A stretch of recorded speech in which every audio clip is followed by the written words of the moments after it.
your team need to get things done. With Monday.com, it's easy, fun, and simple. Just add the workflow that suits you. Whether you're a small team or a big organization, everyone will know who's doing what. Click drag and drop to create your board exactly the way you want it. Mention your teammates in real time, share files, assign people to tasks, stay in control on the go with our mobile apps, and see exactly who's responsible for what. With just a few clicks, you can plan for the future and manage your workload visually. Like a Gantt chart, but simple, intuitive, and totally focused on people. Your team is organized, efficient, and on the same page. So go to Monday.com and create your free account today.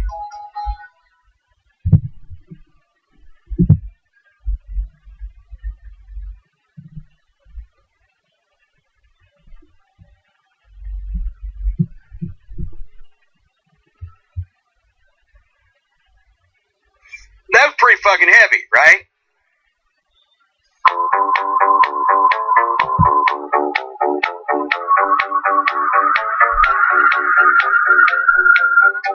We found out, well, Watson's coming out of retirement, and you guys are going to work with him and Junkyard Dog.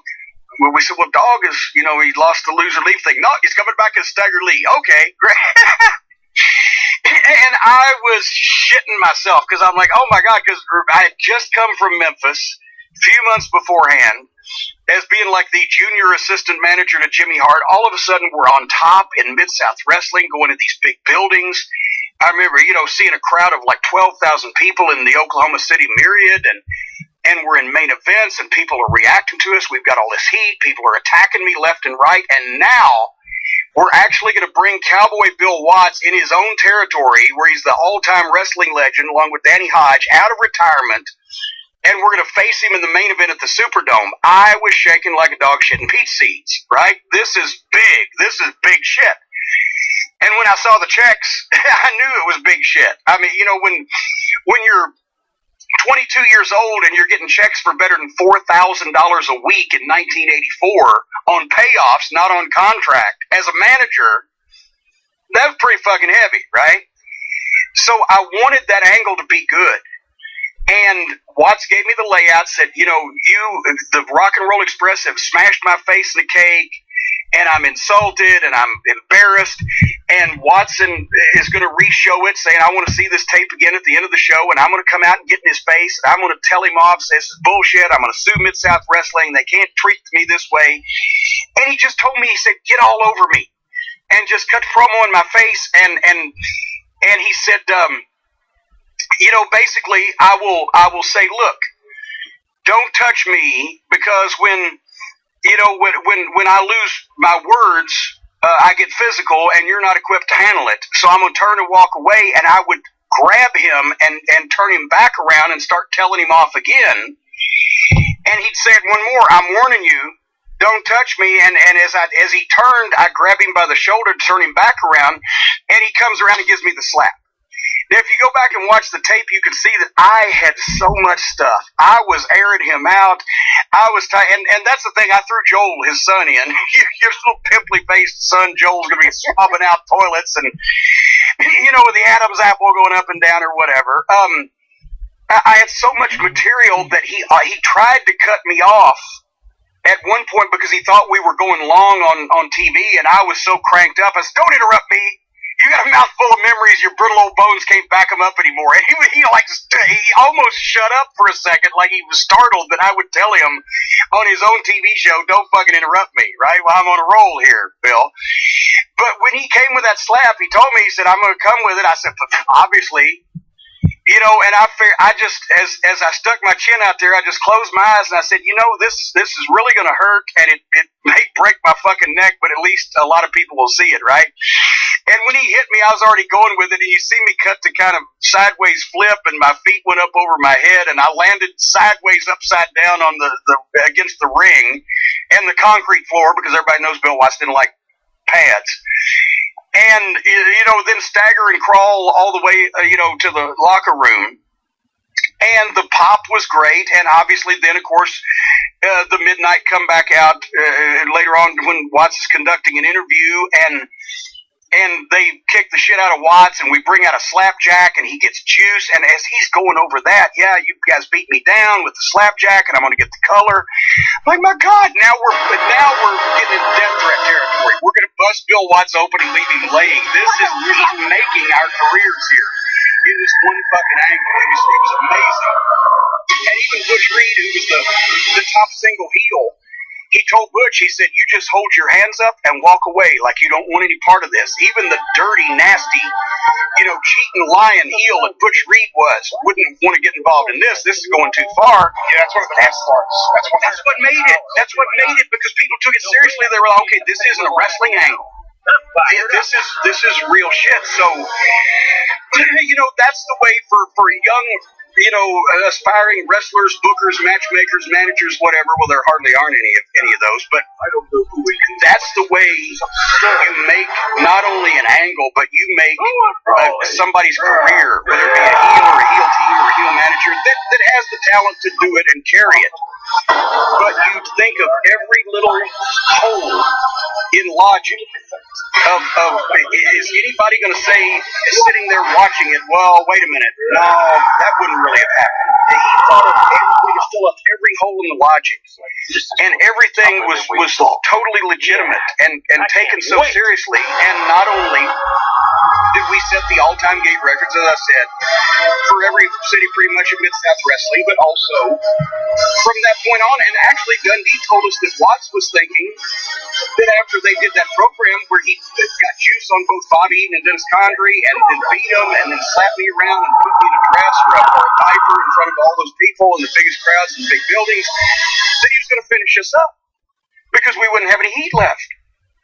But Dundee intervened there, at least that's what Bill said, because he knew that the Rock and Roll Express was right there waiting for us. And once they saw the matches, and by my nature, beating me up and embarrassing me like that actually put more heat on me.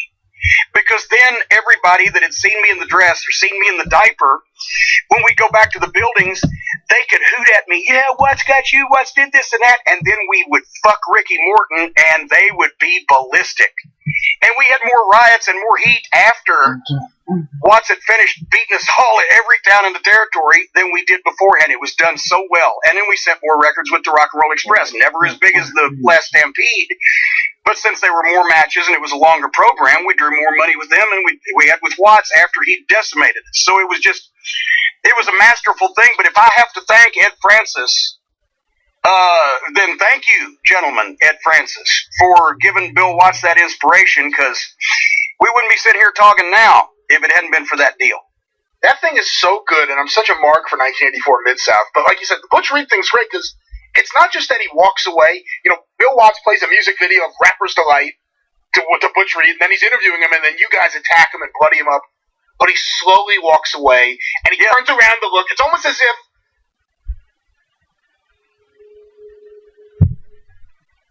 these guys are doing something wrong. I know it's wrong. I probably should save this guy, but I'm not going to. It's just done so well, and, one of the things, too, in that first confrontation after he replays the video of your face going into the cake, Jim Ross is great, because he's holding the mic, and every time you say, shut up, or you got a mouthful of memories you can't back up, Watts gives like a little look to Ross, and Ross's face is like, ooh, he knows where this is going, and that that you're just out of control. That's great, and just the venom at which Bill Watts said the word sissy at you. Yeah. All right, get out of here, sissy. I despise the thought of you existing on this planet. Every word that because at first. And he was great with that, too. At first, when I'd first come in, he rolled his eyes and almost treated me, well, this loudmouth, and nobody can take him seriously. But at the same time, he was the architect of booking the things that we did that made people take us seriously, because they were such heinous acts, whether it be tarring and feathering Magnum TA, or, whipping them with belts, or, whatever the case may be. That he knew that everybody, since all the Mid-South wrestling fans were used to General Skandor Akbar as a manager, fucking Ack was tougher than most of the fucking guys in the ring, and all these big brutes. If this Weasley-faced 22-year-old kid, rich mama's boy, came along, they wouldn't take me seriously. And they shouldn't. And he shouldn't. So at first he'd roll his eyes and he'd just talk about, well, his mother, bought his way in here and he doesn't deserve to be here. And if he was in the men's locker room, he'd be whistling Stranger in Paradise. But behind the scenes, unbeknownst to these people, he was orchestrating for me to do all these things that made them take me seriously, because I had a tag team that was so devious and so quick and cheating, and the tag team work was so great that they were doing my bidding, and so I was more dangerous than the average kind of manager they'd seen, because I had this dangerous team that would do whatever I asked them to do. And then when they started taking me serious, that's when the venom came out in him, where he despised the thought of me. Talent like yourself and the United Express, we were consistently drawing great crowds. Well, I tell you, the first time that I came to Houston, I still remember it was such a culture shock, because Watts had just picked us, me and the Midnight, and the Rock and Roll, Bill Dundee, Terry Taylor from Memphis a few weeks beforehand, and we had flown down to do the Shreveport tapings. And we got there Christmas week of '83, and we made New Orleans and a couple of the other Louisiana towns, and the majority of the territory at the time was not doing too well. That's why he had made the talent trade with Jerry Jarrett to begin with. But we come to Houston, and there, besides the normal Mid-South guys, and the Junkyard Dog, obviously a Mid-South guy, but he's over even better than in New Orleans and Houston, to look like to me. But there's also Nick Bockwinkel defending the AWA title. There's also, I think, Hector, maybe Chavo and Hector, at least one of the Guerreros was on the show, and Lothario was on the show. There was outside talent, and it was a hell of a house. It would get better as we went with and got hot with the programs we started, but it was still maybe the most people I'd ever wrestled in front of, except for a couple times in the Mid-South Coliseum. And I was like, this town is going to be incredible. And like I said, that atmosphere. When we finally got going a couple weeks later in the program with Magnum TA and Mr. Wrestling 2 for the tag team titles, I'll never forget after we shot the angle with them on TV, our first night there in Houston, wrestling them in the main event, and Dundee wants us to go out and get a bunch of heat. Right? We're going to get disqualified, and we're going to get some heat on those guys, right? And so it ends up that Magnum TA his leg is tied in the ring ropes, and he's hanging upside down with his head to the floor outside the ring, and I'm whipping the bejesus out of him with my belt out of my pants, while Bobby and Dennis are double teaming Mr. Wrestling 2, just pummeling him, beating him with the tennis racket in the middle of the ring, and the cops are surrounding me, trying to keep the people back, and they're almost ready to climb the rail, and we had no idea how much heat we were getting, because Dundee doesn't get a lot of heat. We just come from Memphis. We're trying to get over, right? All of a sudden, I feel a hand on my shoulder. Somebody grabs me, and the place blows like a huge babyface comeback. And I look over my shoulder. I thought it was a fan, but I realized the cops aren't doing anything. And it's Paul Bosch. And he says, "Go to the dressing room now." Yeah. Yes, sir. And the cop, we had to fight to get back, and the people were trying to kill us, and we got back, and we're all beat up and scuffed up, and our clothes are ripped, and Paul comes in, and he chewed Bill Dundee out. He said, "You can't do that here. These people take this seriously. They will have a riot. Someone will be hurt." And Dundee had that little meek look on his face, like, "Yes, sir, Mr. Bosch. Yes, sir." So that's where I first learned I learned two things. You could get too much heat in Houston, and Paul Bosch laid his hands on you was better than a babyface save. Yeah, well, and Jim, he is absolutely right. We had occasions there where there was too much heat and it caused problems. I finally got the okay from Paul to sparten up some of the Houston police, because the Houston police would come to me at the end of the night and said, "Pete, you got to give me some heads up," because really they needed to know what to expect so they can position themselves and be prepared. And so I did have to smarten up a few key ones, and they were always there. And I'm glad I did, because I think they were able to minimize any chance something happening. And I think that was right about the same time, Jim, that before we realized that you really needed to put up these metal barricades. Yeah. for. Yeah, thank you for realizing that late, Pete. I got the shit kicked out of me in Houston on numerous and dodging those flying whiskey bottles. My first taste of actually a creative idea being shot down by an official committee. Because we were coming up on Texas Stadium, and what they always did at Texas Stadium, especially because they didn't have a lot of wrestlers in the territory on the roster, they would have guys work twice in these 10-man multiple matches, plus other things that you remember, right? Yeah. Plus underneath or whatever. So there was going to be this 10-man. It was going to be the 2-ring thing. With the 10 guys, including Flair, in a big main event 10-man tag match. But then Flair was also going to defend the title against, I believe, Kevin. Yes. Yeah, okay. And then, and also the Midnight Express, the Fantastics, and we had Little John sitting next to me, and we had to use the 2 rings, because they had 2 rings set up, so they gimmicked our matchup. 2 rings, 2 referees, all 4 at the same time. The fucking worthless giant sitting next to lump of shit next to Cornette.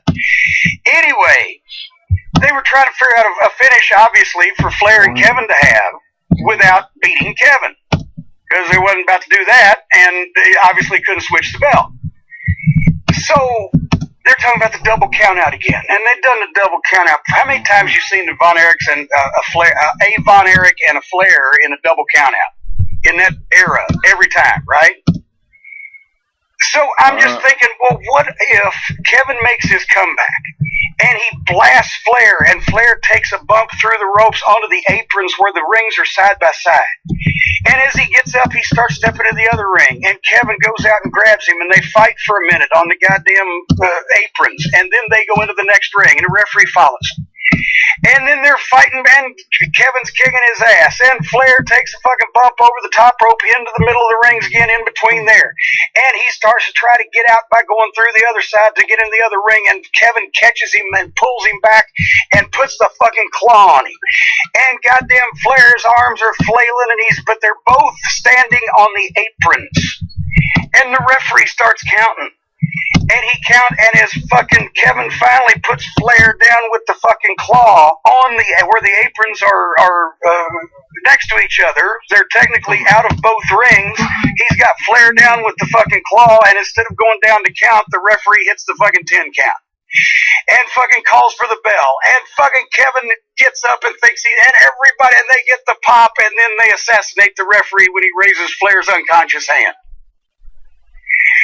And they said, well, maybe they should just fight on the other side. Like, God damn it. What the fuck? Now, with that, have you ever said that ever been done before? No. And technically, is it not correct? It would have been a creative ending to that match. Absolutely. Considering, like you said, all the previous matches with the Von Erichs and Ric Flair. And you're not just saying that because you're my co-host. Well, of course I am. But that's besides the point. No, you're the host of this show. I'm your co-host. Yeah, no, I think it's a pretty cool idea, actually. I've seen that show. I'm not a big fan of the 2-ring anything. Oh, it's a clusterfuck. Oh, what was it? The 10-man, it was you managing Rip Oliver with Gino, Chris, the one-man gang, and maybe Flair. Fuck, I forgot that I was even out there for that, because I was so disgusted after Silo Sam, Little John, fucked up our goddamn match in front of 25,000 people that I had a anger blackout and didn't wake up till the next day. Yeah, that was the time you were managing Rip Oliver, that short run. Yeah, I remember that now. I went out there on autopilot after that. Oh, especially when I told him this ain't gonna work. and they gimmick the racket, and the racket fucking just falls off like a breeze. You know, when I hit the fucking guy with it, it just tumbled to the ground. I told you this fucking shit wasn't gonna work. To me, there's one highlight of that show, just one, and it's one of the great moments in world-class history, when Gary Hart sends the one-man gang to destroy the car that the Von Erichs just won. Yes. Winning that multiple-man matchup. And, you know, he gets on the mic and starts yelling Moon. We forget that Gary Hart, his thing was that one-man gang's name was Moon, the one-man gang, not just one-man gang. Yep. And Moon starts going over there with the chain to destroy the car, and I believe Mike Von Erich, of all the Von Erichs, runs from the other side. You just see him just jetting, just running as fast as he can, and dives on the one-man gang, knocks him down. They stop the one-man gang. He leaves. The Von Erichs reign supreme. And as he's walking away, you just kind of see in the background Gino and Chris hanging out by the walkway, looking just to see what's going on. It doesn't look like it's anything nefarious. It just seems like, what's going on over there? What are these idiots doing? And then David Manning gets the chain from the one-man gang and points to the back, sends him back. He leaves, and David Manning feels that it's okay. Everything's calm now. He turns around, he starts walking, and Gino sneaks up behind him, just starts running, grabs the chain, and it's the greatest moment in David Manning's career. As he grabs the chain, Manning swings the other way so that it really looks like he's surprised by the whole thing. And then they start destroying the car. Then they run off celebrating, leaping, and literally skipping at a point in the air. Gino and Chris as they destroyed the car, the ugly car that the Von Erich won. And isn't it ironic that the highlight of the big show of the year at Texas Stadium involved three individuals who were in all the booking meetings: Gary Hart, Gino Hernandez, and Chris Adams. What was the dynamic between Gary Hart and Ken Mantell like at that point? I probably, like Obama looks at Trump, like, was how Gary was looking at fucking Ken Mantell reminded me of goddamn Buddy fucking Hackett as a booker. Jesus Christ. I don't see I don't even know if he's dead, so I don't know if I'm speaking ill of the dead, but I never saw the attraction of anybody to his booking. He came off like a fucking simpleton when he gave us shit. Maybe it's just because we had just come to work for Watts, but he was the most low. He was the antithesis of Bill Watts' style. He was low key. He was quiet. He'd sit there and put his hand over his mouth. Let's figure a finish, and then it would be. To be honest, the finishes were a little elementary when we got there compared to what we've been going through with Bill Dundee and Bill Watts once again. And so us, the Fantastics, started doing a little bit more, just a little more complicated shit. And they were like, tone it down. So it's never ending.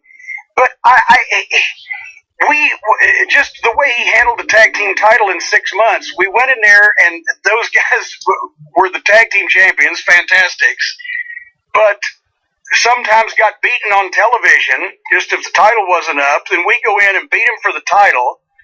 Then they do a finish like a few weeks later where the belts are held up, and the fucking belts were held up for 3 fucking months. and then we put them over at fucking Texas Stadium when in actuality, because of fucking shitbag, the timing was fucked up, such as that we obviously won the match by pinfall, but they gave the belts to the Fantastics, and then we worked with them for another 2 months. I don't know what the fuck they were doing. So I think that probably Gary, who was a college professor next to a goddamn, fucking grade school gym teacher, was just telling him, hey, here's what me and my guys will do. Or, I mean, he was selling him like it was his idea, because, Gary was brilliant. And I think the rest of us were just on our own to fucking go, what? Or, I remember when we first got there, after we had come in and worked with the Fantastics once, and I think they beat us, but we got some heat on them or something, but that was obviously our program. And then the next time we go to the Sportatorium on TV, we're losing to, like, Mike Von Erich and Brian Adias in the Sportatorium and on television, just by pinfall. And what we considered, quite honestly, an underneath tag team. That's not the way you bring in the heels, right? And when we questioned this, we said, well, we've just started this thing with the Fantastics, and we're going to do a job. And they said, well, don't worry, the Fantastics aren't winning tonight either. God damn. So and they're the tag team champions. And so I'm like, no, I don't know what the fuck Ken Mantell was thinking, ever. The only thing I got in during my time, otherwise than the Midnight Fantastics, a lot of times we were doing our own finishes just within parameters who need to go over.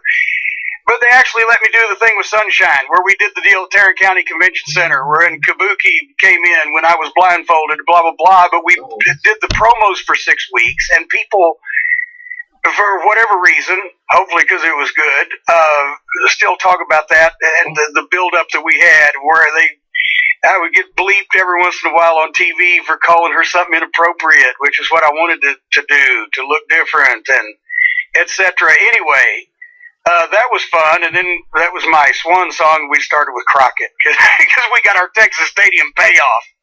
After having to put up with that fucking Little John, we got the fucking check on the $250,000 house and decided to move to we were packing up the truck and moving to Charlotte. Well, I would say I referred to you to the Midnight Express scrapbook, but you can't buy it anymore because it's sold out at JimCornette.com. Don't let this happen again to you. Buy my other books. But we actually, that's why we left.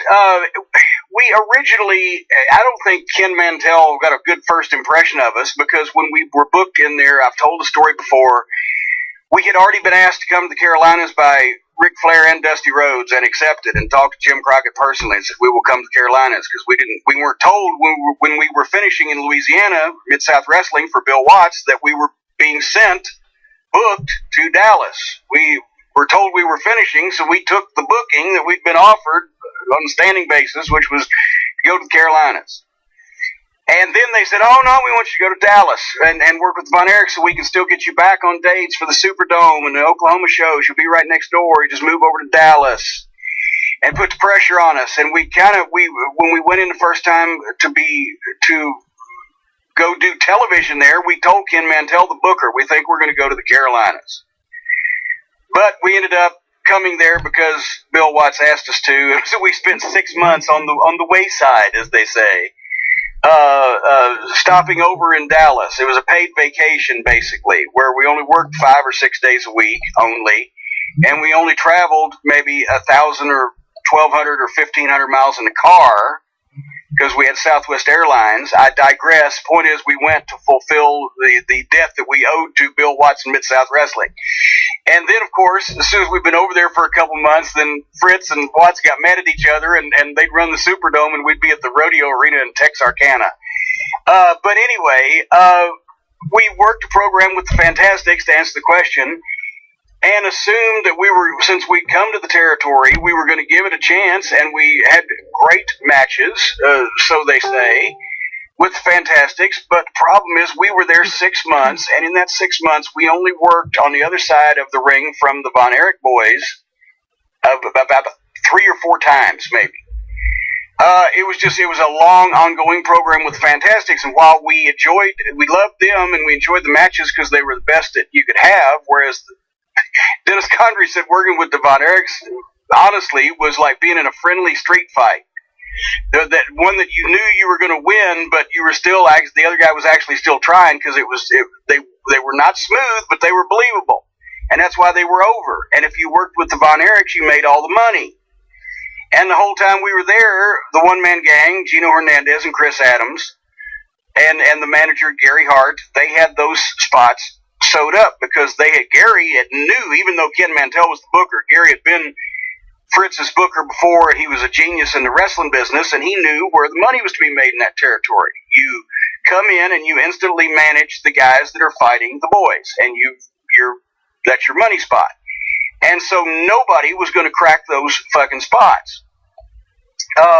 Because Gary had Gino and Chris, and one-man gang was over like crazy. So after 6 months, we said, well, we got our Texas Stadium payoff, and it was $250,000 house, and we got like $1,000 or whatever for having a tag title match with Fantastics. And we said, okay, our paid vacation is over. We gave our notice, and we went to Carolinas.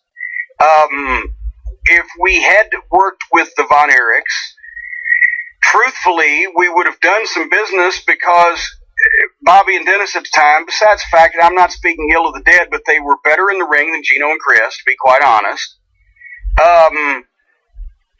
Also, it would have been something new, and Bobby and Dennis were so good at leading guys like that, and they put their own bodies more at risk than, especially in those hard Dallas rings, than Gino and Chris did. So they would have had better matches with the guys, which would have led to us making a little bit more money, but thankfully we didn't, because that way we got to the Carolinas right when Dusty was putting together that roster, which included the Rock and Roll, so we could do that over again, and et cetera, et cetera. If we'd have worked with the Von Erichs in Dallas, we'd have stayed there longer because we'd have made more money. If we'd have stayed there longer and made more money, we would have missed out on being hooked up with the Rock and Roll at the right time, and we would have missed out on a fortune. So thank you, Ken Mantell, for not booking the Midnight Express with the Von Erichs. When you and the Midnight Express were killing it in Crockett in the 80s, did Vince Vern or any other promoter try to lure you to them? Well, and once again, I fear sometimes that I'm chewing my food twice because, of course, I realize that the Midnight Express scrapbook is out of print now and a collector's item. It was detailed in there. Are the people too familiar with when we took the trip to talk to Vince in '86? We do know we have a lot of new listeners. We kind of talked about that at the beginning. It may be a good time. What had happened was we went to work for Crockett Promotions from World Class in July of 1985, and we had started the program with the Rock and Roll Express in January of '86, and business, as they say, was booming. And it was, somewhere around late spring, I guess. I wish I had the Midnight Express scrapbook in front of me and I would quote the specific times. But the point is, I get a call at the house from Ernie Ladd, who I haven't spoken to since we were in Mid-South with him. And Ernie, obviously, in addition to having booked for Bill Watts and been a top star everywhere, also, other promoters respected his opinions. He had retired from the ring, and he was, at that time, working as a talent scout, as he phrased it, basically a contact person for Vince. And I remember because Dennis Condor used to love when I would do that, because Ernie said, "Have I ever lied to you? Have I ever lied to you, Jim Cornette?" No, Ernie, you never lied to us. I'm telling you, they're going to make more money up here than you've ever seen. They're going to make a fucking fortune up here. Vince McMahon has had me contacting some people. He's interested in talking to the Midnight Express and Jim Cornette. Well, Ernie, I said, we were doing so well because that '86 was our biggest year with Crockett, or TBS for that matter. By the time we, finished getting paid on all those contracts, we were the world champions. We're working with Rock and Roll Express. Houses are selling out. We don't want to get heat by talking to Vince, because you can't keep a secret in the wrestling business, right? So we don't want to get heat by, them hearing that we're talking to Vince McMahon when we're in this spot. And Ernie said, "Leave it up to me. I'll take care of it. I'll make all the arrangements. I'll figure it out. I'll get back to you," right? Okay, because he had mentioned you can make $150,000, $200,000 a year. You can get a $25,000 signing bonus he's given to some people. See, this is what was getting our attention. And I believe the amount of money per year, but this is all $25,000 in one fell swoop. That was in 1986. So what's that? Fucking 60 grand today, probably. Yeah. So I told the boys, and I said, "What the fuck, should we go and talk?" And they, "Yeah, let's do it." Okay.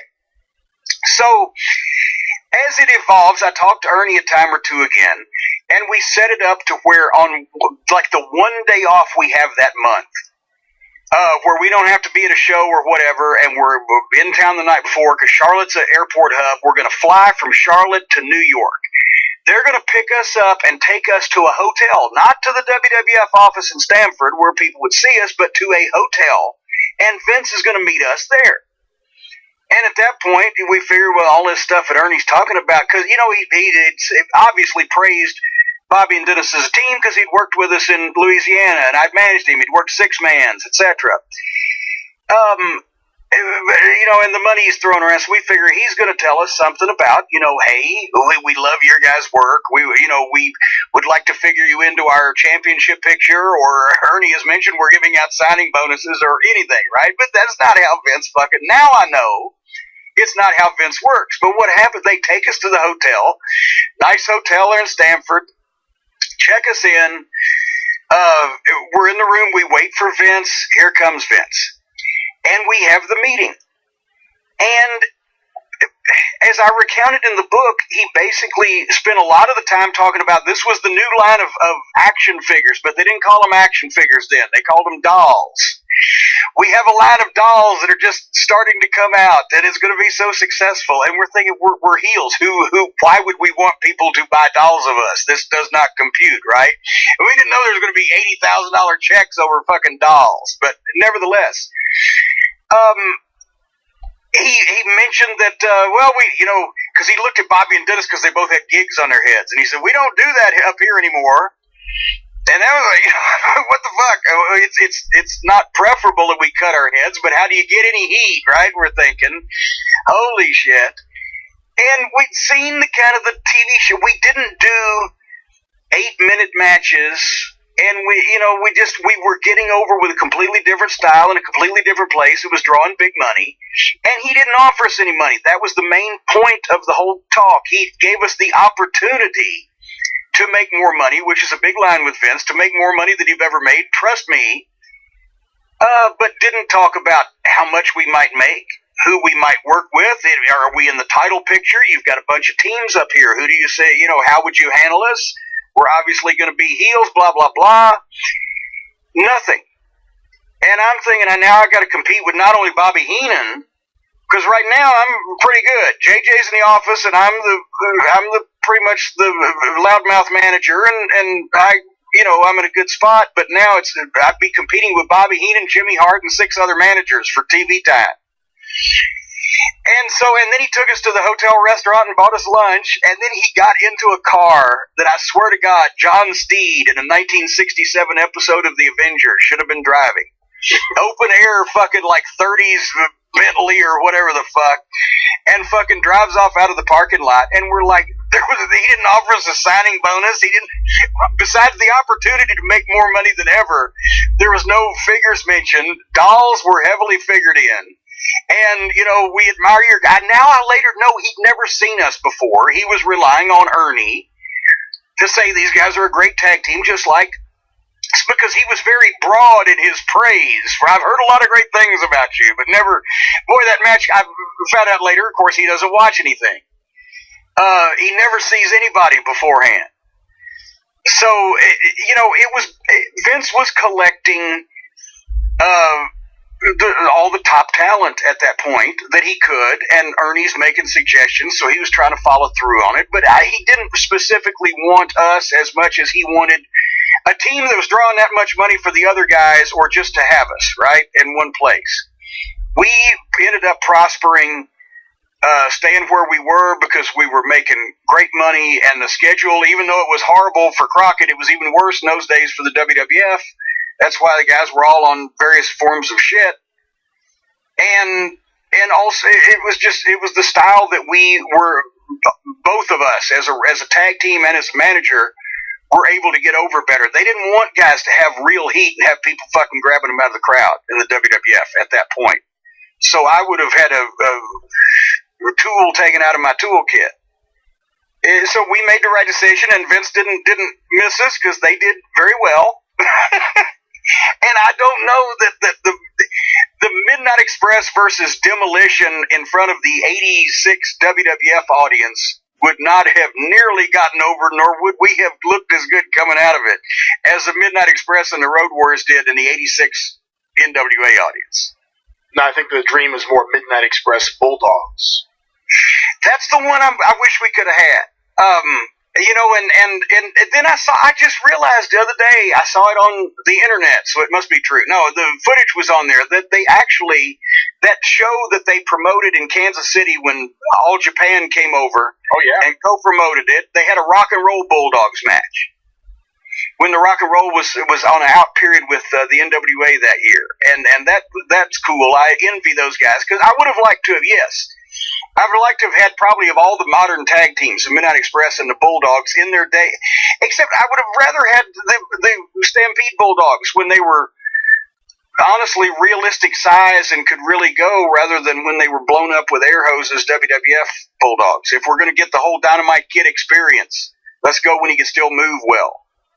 What about Midnight versus the Hart Foundation, who would turn babyface, by 1988? Yeah, and that would have been good also. Of course, we knew Neidhart from Mid-South. But once again, to be honest,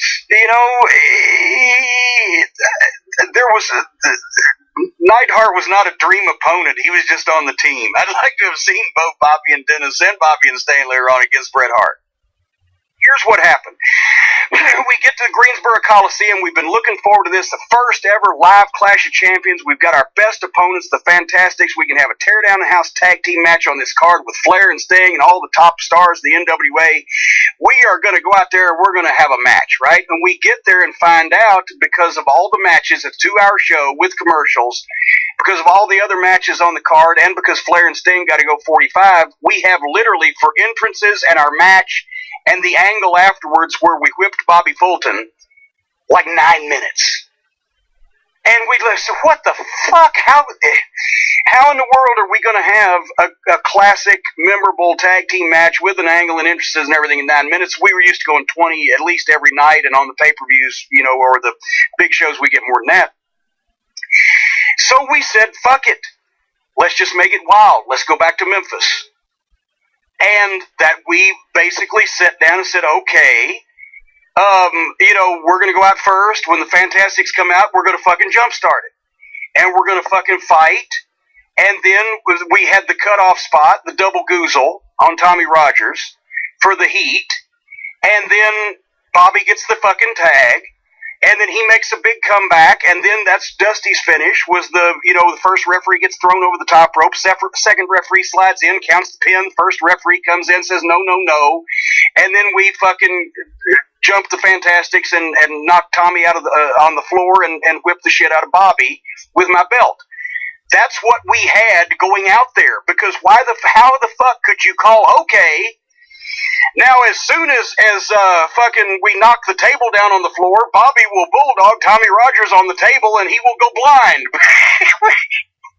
I've told that story before. When Bobby hits Tommy Rogers with the bulldog flat on the floor on the table, the side of the table popped up, hit Tommy Rogers in the side of the head, swelled his eye up, it pressed on the optic nerve, and he was temporarily blind.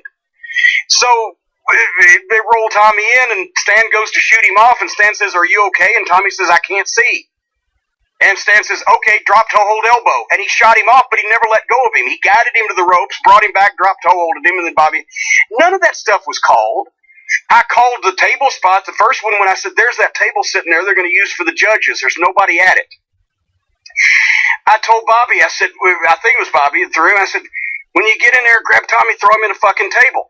So Bobby jumps in, grabs Tommy, and says, "Watch the table," and starts to throw him. And Tommy says, "What table?" And he told me this afterwards. All of a sudden, I'm lifting the table up. He said it looked like it was on a fucking hydraulic lift. The table just appears in front of him, and he slams into it. We didn't call that shit. We went out and had a fucking fight like we used to in Memphis every Monday night. And because people hadn't seen it, and it was different than in that atmosphere, shit got over. Plus, they took some fucking nice hard shots, and it was some good work and some excitement. Besides that, just so you know, that was one of those deals where it's better to ask for forgiveness than permission. We were not authorized to use all that furniture or do all that shit, but we figured, well, the Fantastics had just started. We wanted to get them over. We were going to take the heat. If anybody yelled at us, we had enough cachet as the Midnight Express and Jim Cornette tell Dusty, "We're sorry, we won't do it again."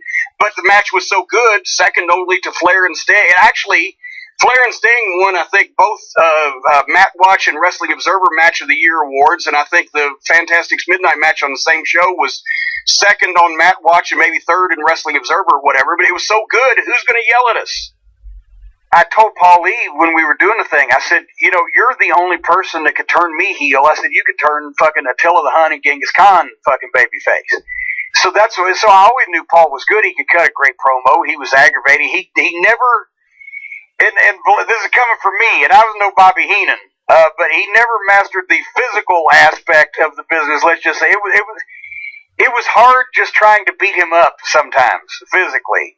So I think I was a step ahead of him on that, but I knew Paul was a good manager and a great promo, and he was a fucking, New York Bizarro world equivalent of me as far as we were both photographers. We, studied the business. We studied everything we get our hands on, and we just went in different paths because he's a Yankee and I'm a Southern boy.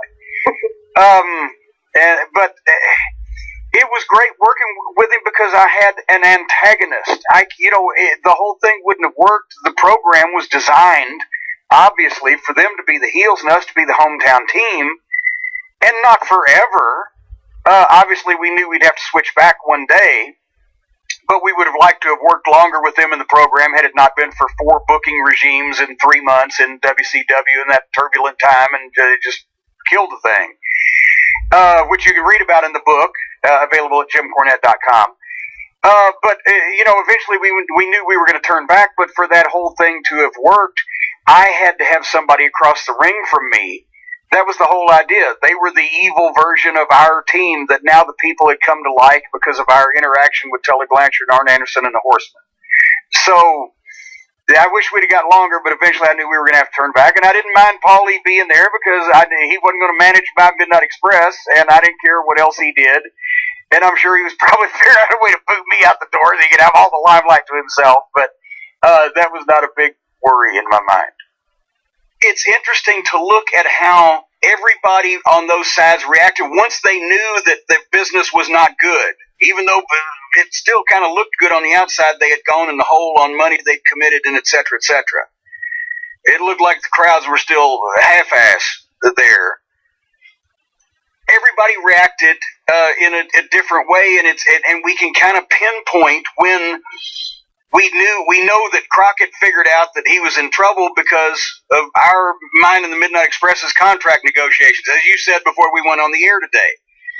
When we started talking, because January and February of '88, we weren't making any money, as I'd mentioned last week, and March was not looking to be any better.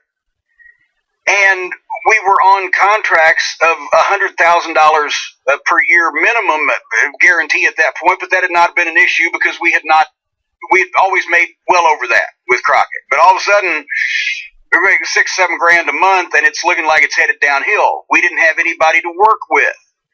Our programs were kind of floating after the new year.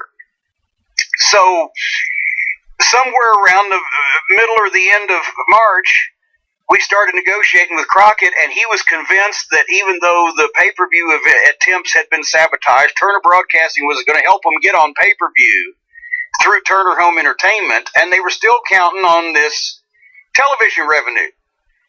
Because when he started talking, he started talking about the syndicated revenue coming in from the vast networks that they had, etc., and we were all going to make a lot more money than we thought. And over the period of a couple of meetings, and I swear this is the way this went, and we got this on paper. I have this contract. I think I printed a page of it in the Midnight scrapbook. We wouldn't mention a figure, and he wouldn't offer one. He just talked about the TV revenue, and we said, Jimmy, we got to have something on paper. And at the time, they were doing the balloon payments, so he could pay you along as the houses drew, but he had to pay you at the end of the contract the balance that he owed. So he was front-loading the things because of all his TV revenue. And so finally, I said, just to be a wise ass, I said, well, Jimmy, it sounds like from what you're saying, we could all make $250,000 apiece next year. He said, well, I can't remember exactly. I don't have the notes with me as to where our budget was, but I don't think you'd be too far off. And I looked at Stan, and Bobby just blinked, right? And I looked at Stan, and Stan looked at me and said, well, why don't we come back, Jimmy, when you've got your notes with you? I swear to God, this is on my mother's grave. This is a recreation of that conversation.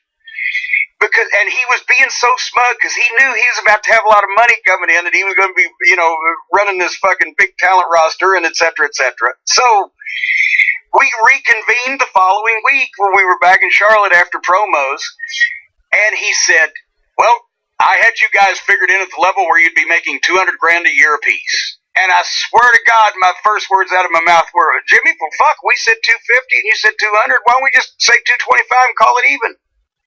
And he said, okay. That was how hard it was to get that far. And we signed the contract a week later. And all three of us, me and Bobby and Stan, walked out in Crockett's parking lot. It was a converted convenience store on Briarbend Drive off of South Boulevard in Charlotte, with Mercedes and Lincoln Town cars in the fucking parking lot, and Corvettes. And we looked at each other, and I said, I don't know if he'll ever pay us all this money, but at least we got something on paper with his signature on it, and it's notarized. And it ended up at the end of when he sold to Turner, he owed us $66 grand on our balloon payments. And we settled for 40 cents on the dollar, which I've noted before, but that was 26 grand. So he owed us 40 grand, but still, we got that much extra out of him, and TBS started paying us on our contract amounts to do less work than ever before, as we'll get into. So the point is, that was April 15th we signed that contract.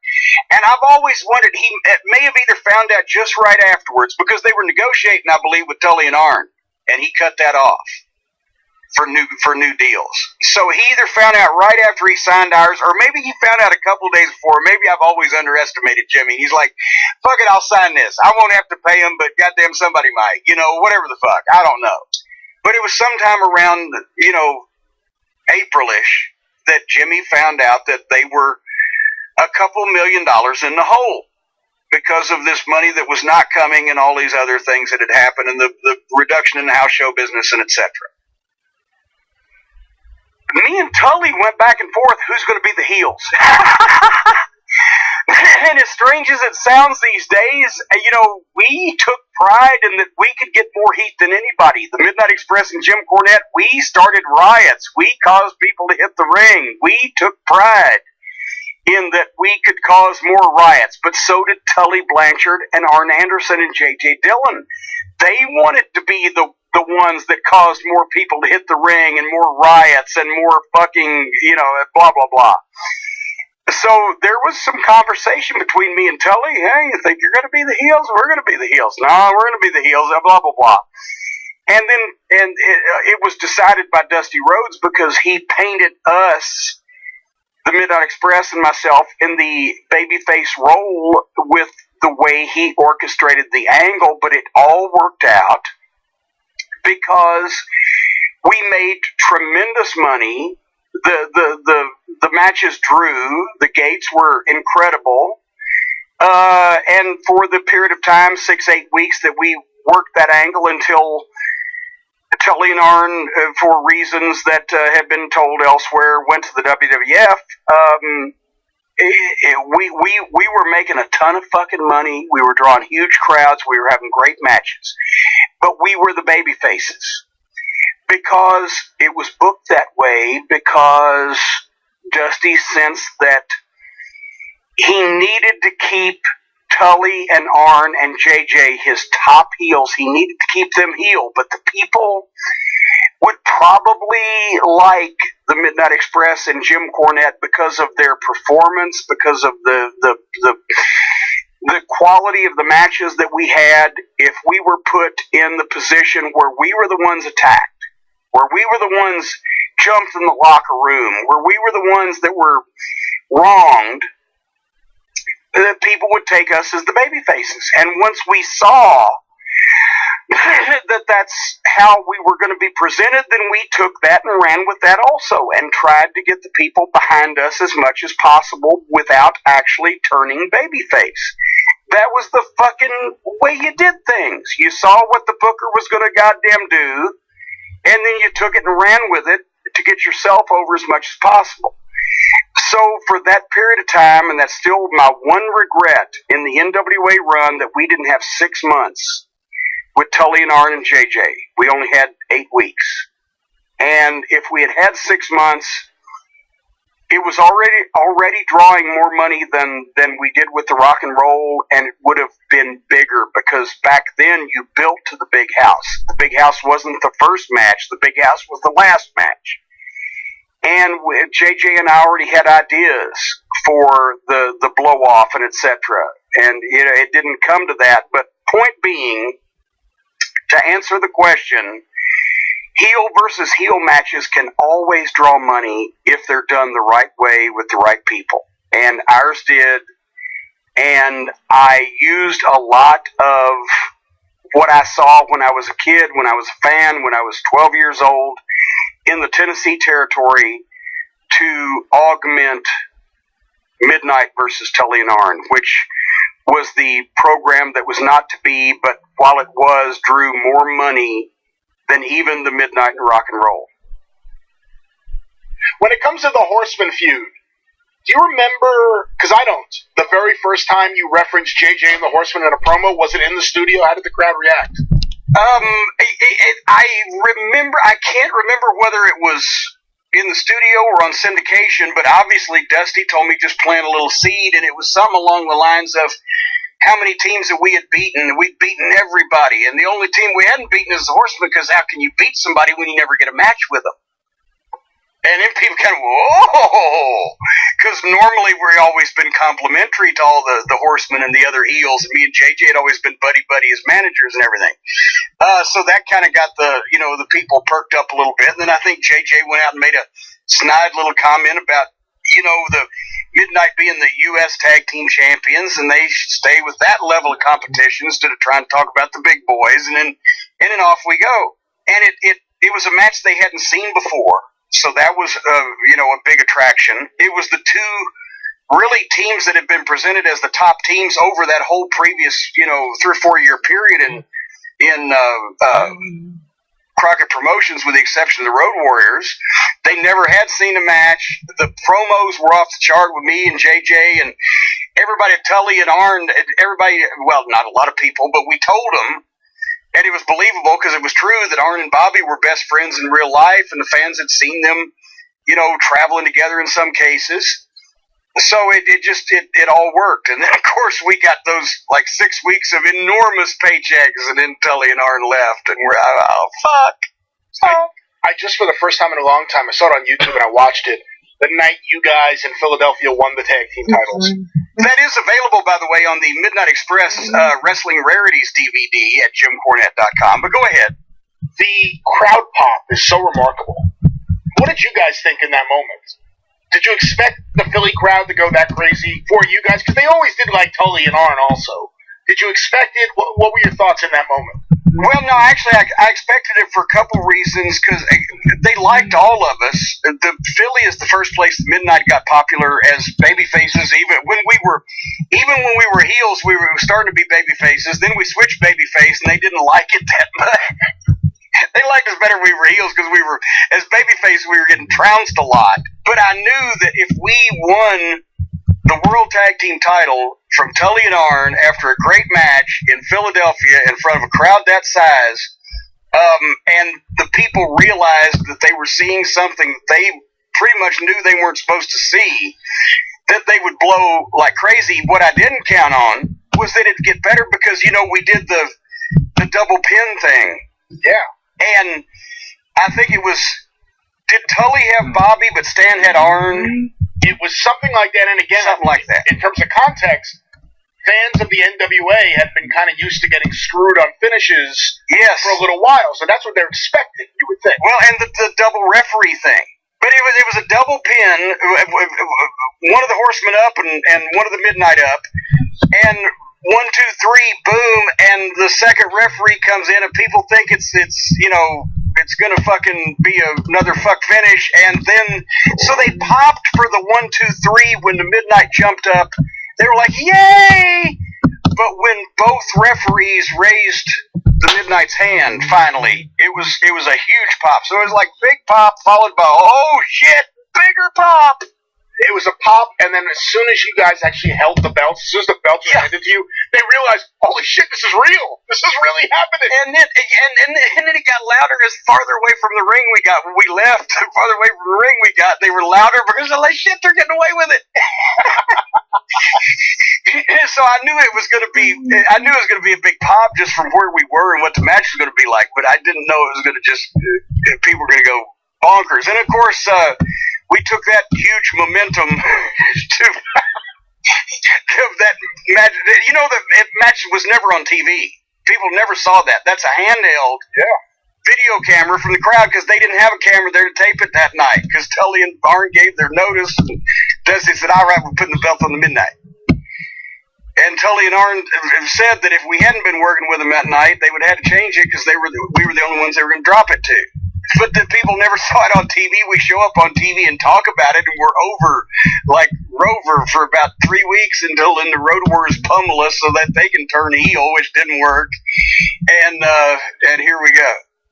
That match, to this day, I find so disturbing. I've never seen a strong heel tag team look as sympathetic as the Midnight Express did in that moment, in that match. Of course, the Road Warriors are turning heel at that point, but yeah. I feel bad for you guys every time I Well, that was the idea. It was a drubbing, and those poor kids, they did the best they could. I mean, even me, I looked halfway fucking nice the whole thing. When I'm trying to get Bobby not to go back to the ring because he's injured, and I know he'll be further abused, but he has to save his partner Stan, and he shoves me down and goes in the ring and gets his head knocked off. And then they abuse us afterwards.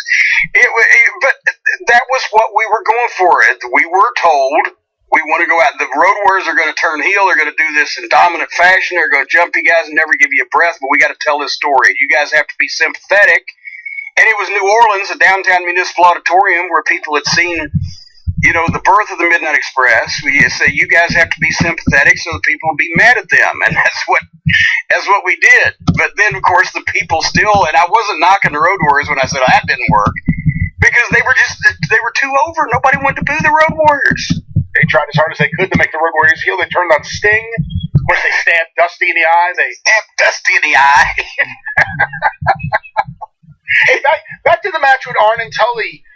It was last minute. How last minute was it? When did you guys actually find out what was going down? And also, obviously, Dusty was there, but was that the only finish? Did anyone have any notes and say we want to do it differently? Or was it just that was the finish that was given to you? No, it was... Well, first of all, we did an autograph session because the office had taken notice that we were kind of half-ass over in Philly more than other places. And I think we'd even done an appearance with Joel Goodhart there already. So they had us advertised as signing autographs from 7 to 8 or whatever, if showtime's 8 o'clock. And we were up front and had a pretty long line. There was a lot of people. So it was, I think, bell time when they cut it off. We went back upstairs to the locker rooms, and they came to us and, well, Tully and Arn are just giving their notice, and they're going to be dropping the belts to you guys tonight. What? Okay. All right. And there was no finish given. Tully and Arn came in and sat down with Bobby and Stan, and I and JJ were sitting there kibitzing, and they worked out how they were willing to drop the belts to us. That's the way it used to be done in the old days in a situation like that. Which is why, at that point, if Tully and Arn had just given notice, if Dusty had called any finish, he might have said, okay, fucking both the Midnight pin, both Tully and Arn in the middle of it. No, it was a fucking double pin thing, so it could have gone either way. But the decision was given to the Midnight Express. Tully and Arn are going to be back in that town for the WWF in probably 2 months or whatever. So they stayed strong, and everybody was happy with the way it... No, in a case like that, the office does not usually dictate the finish. The office says, okay, we need you to do the job then. You get with so-and-so and work it out. So now we get to January 1989, finally. And for those of you who think it's going to be our first 5-hour show, no, it's not, because this is not going to take long, because this is the punchline. When I started looking back last week, and we'll do January 89, I looked at January 89, and it sucks donkey dicks. And it's not worth the show. So I gave you all this background to show how that the loss of key talent and the change of creative direction vis-a-vis the booker and a change in ownership all at the same time can destroy a wrestling company that obviously was drawing crowds of 5 figures on a regular occasion all across the country, and 6 months later, here's where we go. January 1st was the Omni, as the Bunkhouse Stampede, the Manager's Stampede, me and Paul E. and Humperdinck and Paul Jones and Gary Hart and J.J. Dillon, and I was the only babyface, so I had to go over, and they about killed me. But there was almost 10,000 people there because they did the $5 general admission that they would usually do on New Year's Day, and that's a tradition. But then we go the next day, Columbus, Georgia, to a syndicated TV taping. And we do the Bunkhouse tape, but it's $11,000. It's Columbus for a TV taping. The next day, Albany, Georgia, Stampede and TV taping for more syndication. Then the next day, the 4th, Atlanta TV for air on the 14th. And the next day, January 5th, Atlanta TV. The morning shows that would air on the 7th and the 14th. We're doing nothing but television. We go to Philadelphia, or we were supposed to, on January 6th. But our plane was canceled from Charlotte, so me, JJ, Bobby, Stan didn't get there. Abdullah was off. He was stuck in Puerto Rico. Bam Bam Bigelow was off the card. They were starting to bring in a few different talents, but basically what what ended up happening in Philly was Luger won the bunkhouse, and Flair pinned Steiner for the world title, and the Road Warriors and Ellering beat Dusty, Luger, and Sting.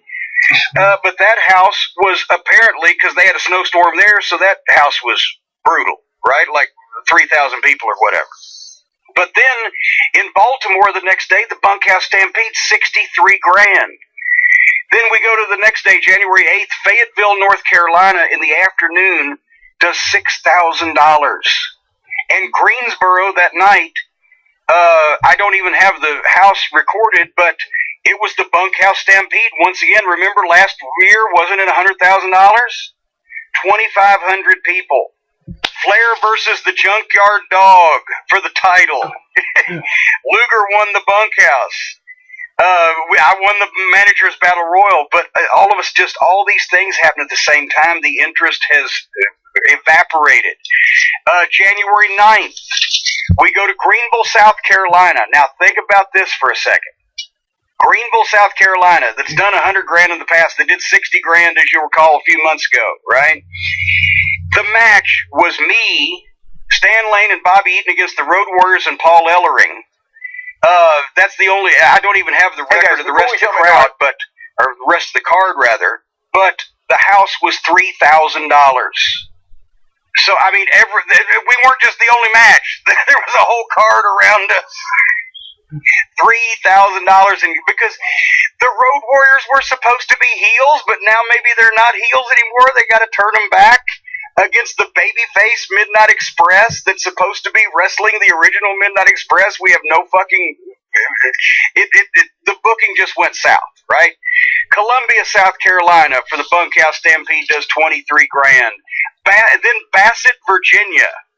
Because now what they decided to do was they decided to split the cards up into two tours, since they had all these wrestlers. And they would make big shows, and then they'd have a small town show crew also. Well, we didn't care because if we were on a small town crew, because we were making our contract money, but we knew they were sabotaging us. Because why take your guys that are making almost $250,000 a piece and put them in Bassett, Virginia when you're running Seattle, right? Which is where they were. So they're in Seattle not doing any business, and Portland not doing any business, while we're in Bassett, Virginia, and Harrisonburg, Virginia, not doing any business. But the original Midnight, drawing $12,000 in Harrisonburg, was probably more profitable than the losing effort in Portland, Oregon. So we're in Hillsville, Virginia, and Cherryville, Virginia, 11,000, 7,000. Then back for TV in Macon, Georgia, and Savannah, Georgia, and Atlanta TV. It's 4 days of TV in a row, Monday through Thursday, from the 16th through the 19th. Then to Georgetown, South Carolina on the 20th, while the big tour on his schedule is not an excuse. Hold on, I gotta find it here. The big tour was in St. Louis at the Kiel Auditorium, which didn't draw, which, as I remember, was a consternation to Jim Herd, who had joined the company on January 3rd. Extreme Rules pay-per-view has ever become in WWE and we're in Sumter, South Carolina. Now, at this point, it's Extreme Dennis Rules. is living in This is even the 10th Colorado, annual and he's Extreme Rules starting event. not to So fly back for a couple of spot shows like in Elberton, Georgia, or whatever the fucking case. But listen to the cards and listen to the difference on a contract. For example, in St. Louis, Missouri on January 20th, what didn't draw? Ric Flair versus the Junkyard Dog NWA title. Luger and Sting versus NWA Tag Champions, the heel Road Warriors. Barry Windham versus Eddie Gilbert for the U.S. title.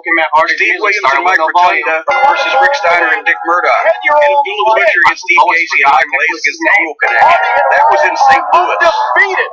Which most likely means So that they all are of a losing sudden, tonight. they're Thanks a lot bringing in for new bringing that up. talent, Jinx they're the running Raw, off Michael. other talent, and they're splitting the talent up. They're running ill at Brasstown. Represents both shows. Kind of like And, Michael for Cole in example, 2010. on Thankfully, he's not January as annoying as 21st, Michael while was we back were in then. Sumter, South Carolina, they were in Kansas City. And did what I think may be one of the bigger houses of the month, 4,600 people. But at the same time, they go to St. Petersburg the following day and draw 2,000. Awesome brother. So anyway, we finish up the month. We're in Keensville, North Carolina, Washington, North Carolina, at these small spot shows. They run Charleston at the Civic Center, West Virginia, and draw 2,500 people.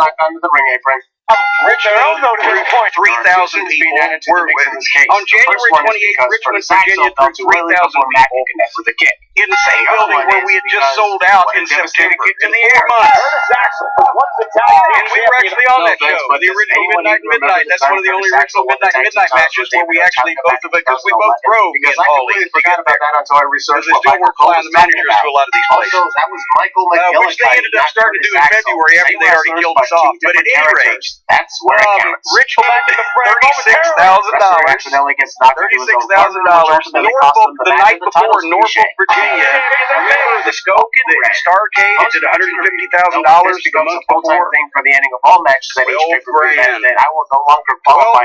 $12,000, pal. Until then, they just didn't want to see this shit anymore. And so then, basically, we finished up the month with doing another couple of TV tapings in Chattanooga and Marietta.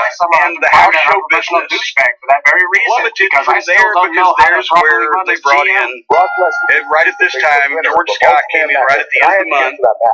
Or you could have just said, good thing he did was bring Steamboat back, obviously. Match, and I don't care if you refuse. You're either doing it, or you can give me back that title. And they couldn't find their rig, and they couldn't grab it. They couldn't promote the towns right. They couldn't book the towns on the right schedules. The people didn't care suddenly about the talent. They seen too many changes and things they didn't understand. It was too corrupt. They pulled out of their core markets, even though the core markets wouldn't draw anymore when they tried to run them, because they had previously abused them, and then they'd taken Starcade away, and they fucked with that.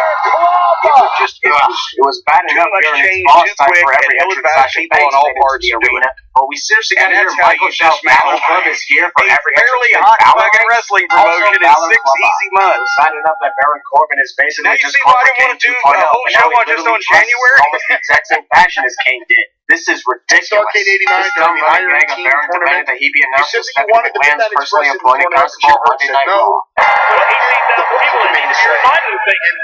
That could be one reason. The other reason could be because there's a guy in Canada who nitpicks everything we do and would like to piss him off with constant reminders. Also, Baron may be talented, but he absolutely sucks at making the two sweet gestures, because there are nobody moves like Ric Flair when they do that. Didn't understand this also. He wanted to select, Because the the lack of hair concept makes it a lot was to easier to select let air from sweating. the Who knows? 4 top singles wrestlers and 4 top tag teams, and they would have the one-night round-robin tournament Unfortunately, wrestlers have proven in the past that they actually to determine the ultimate Iron Man and Iron Team. Of course, they got some kind of Iron Man trademark Baron, considering he's the one fighter fiesta or whatever. And WWE for a few God, years, Brian, can you help me over the singles? not realized that monologuing gets Flair, you nowhere, but Sting, towards a Luger, loss. and Muda. NFL player. The likely reason everyone doesn't know about that is because Baron sucked at football. And also, why are we talking about Baron being a former NFL player? I guess when a WWE wrestler doesn't have a good championship reputation, we've heard of things that happen outside the wrestling world, which is insane. So Road Warriors, Doom. I thought I'd ask this, but does Jonathan want a job application on being a WWE center? Road Warriors, Doom, Samoan SWAT team, and Steiner. Your opponent, I'm down for that. I was on the booking committee, creative team, whatever they want to call it, and I pointed out the flaw in the system. To a roll-up. I guarantee that moment is flashing before his eyes. Complete what they were trying to do, they would have to Once again, I would have honestly removed one of their top 4 singles guys and one of their top 4 each other, following the slap and shove. 3 times in one night. Our team held no backstage. And they would not get a win. Sadly, was an awkward, pass the time, nostalgia I act. can't remember who I wanted to put the singles. Hell, even the arguments are getting old with Kane and Daniel Bryan. Also, this is all backstage was honestly more extreme than anything we've seen in the ring in the first 40 minutes of this It's not like we weren't doing them every night anyway. The matches would be better, and we could do 3 jobs and reasonably kind of still stay over, because we've been over when the nostalgic, fans were the pre-TBS era that they were starting to long for already. For any of the previous occasions. What makes and then not to beat poor fucking Muda either. And that got shot down because he wasn't going to put the Midnight Express in the to acknowledge that they won for Tyler can actually pull it off. He is one sexy man. And I withdrew from the further discussion, and then they beat the poor fucking guys 3 times in the same night with no rebuttal. The job, duh. You and I met James is seriously in Charlotte at the Fan Fest a number of years ago, and it was almost a deal where I almost ran away from you because here comes an attorney towards me holding papers in his hand. There were so many security guards escorting James into the shark cage, and not one of them thought to search through his outfit for any type of weapon. Which was actually copies of pages of the issue. I guess it's the official West Virginia state law textbooks where the federally court case with me and Midnight Express is taught. They're in those books. Oh, fuck you. Well, you can't deny that no rules are being broken right here. James Ellsworth is being suspended above the ring, literally. Also, since being suspended actually halts James and his plan, why doesn't Asuka continue to attack Carmella? It's Asuka's decision to wreak havoc on James that cost her the championship in the end. So Asuka is to blame for her loss. Jim Crockett Promotions and all of you guys individually, those guys were clearly calling for the cage to be lowered down the armory. higher. That's the or something? official title of the cage. Hands. And also a small shot to the cage like that is enough to defeat someone who used to be undefeated for 2.5 years. Asuka's furious. Post-match Sullivan security guards who weren't participating in the match anyway. Previously on Extreme Rules. In 1990, from an incident that that happened happened for WWE Bentley once Armory again, in recapping 1989. everything we already saw, not even close to an hour ago. Well, and actually it was 87. I don't mean to correct you. Failed to accomplish. It was They got all the unnecessary taking away to this go may through just be your average 3-hour pay-per-view. Honestly, got no more I words guess the to case describe was how filed impressed Jeff Hardy's face paint and artistic talent continues to make me. Yes, they made a comeback on that. But He has failed at 4 times the WWE title matches too. We got caught up in a whole bigger universe deal than just the initial incident. And of course, it's detailed in the Midnight Express scrapbook, which is a collector's item now, and nobody has it. So, briefly, turned into a 7-second after the Rock and Roll Express had left the ring and all the security went with them, security we'll get back to later, to take them back, so make sure that nobody would love on them too much on the way back to the dressing room. And they left us, me and Bobby and Stan Lane, standing in the middle of the ring. The Raleigh County Armory was sold out. We've got no security at ringside, and the people are mad at us, and we can't get out on the floor to leave because we have no 2019, followed by another heel turn in 2020. So while we're standing there, somebody picks up one of those big old-fashioned aisle markers, like Section C. It was like a 3-foot giant arrow. After this match, we gotta wait In nearly the another damn alleyways, and a hour guy for the next picked one up and threw it like a spear into the ring, and we saw it coming, and he hit Bobby in the side of the head and scraped all the skin off his neck and knocked him goofy. Instead of money. Stan had seen, allegedly, that is the phrase you use, right, allegedly, with him to wherever Brock Lesnar lives and challenge right then and there. Another Kevin Owens. Stan had seen the man who threw it and dove out of the ring on that side as the old man was walking away from the ring and spun him around and caught him in one shot, knocked him over a row of chairs, broke his cheekbone, crushed his orbital socket, all that good stuff. I jumped out because I had seen basically the same thing. I thought I saw the follow through with the guy throwing it. It was already in the air, and then him turn around and leave. But Stan was quicker than I was. So that he has nowhere to go. So once he punched the guy, we jumped back in the ring, and then here came the security. Despite the fact that Kevin could not move out of the way, he could still I counter want with the his arm or Bobby's something. bleeding. I want the guy arrested. Kevin seriously doesn't think that And the cops go back and get him and bring him This is the to same guy us, who overturned a whereupon I goddamn cut a promo ambulance. on him for 30 seconds. Escape the damn Ending with, cage. we're going to put you under the jail, you black lung Generation X, motherfucker. nor will you ever be. Which should possibly be my next t-shirt, but at any rate, it would be huge in West Virginia and Eastern Kentucky.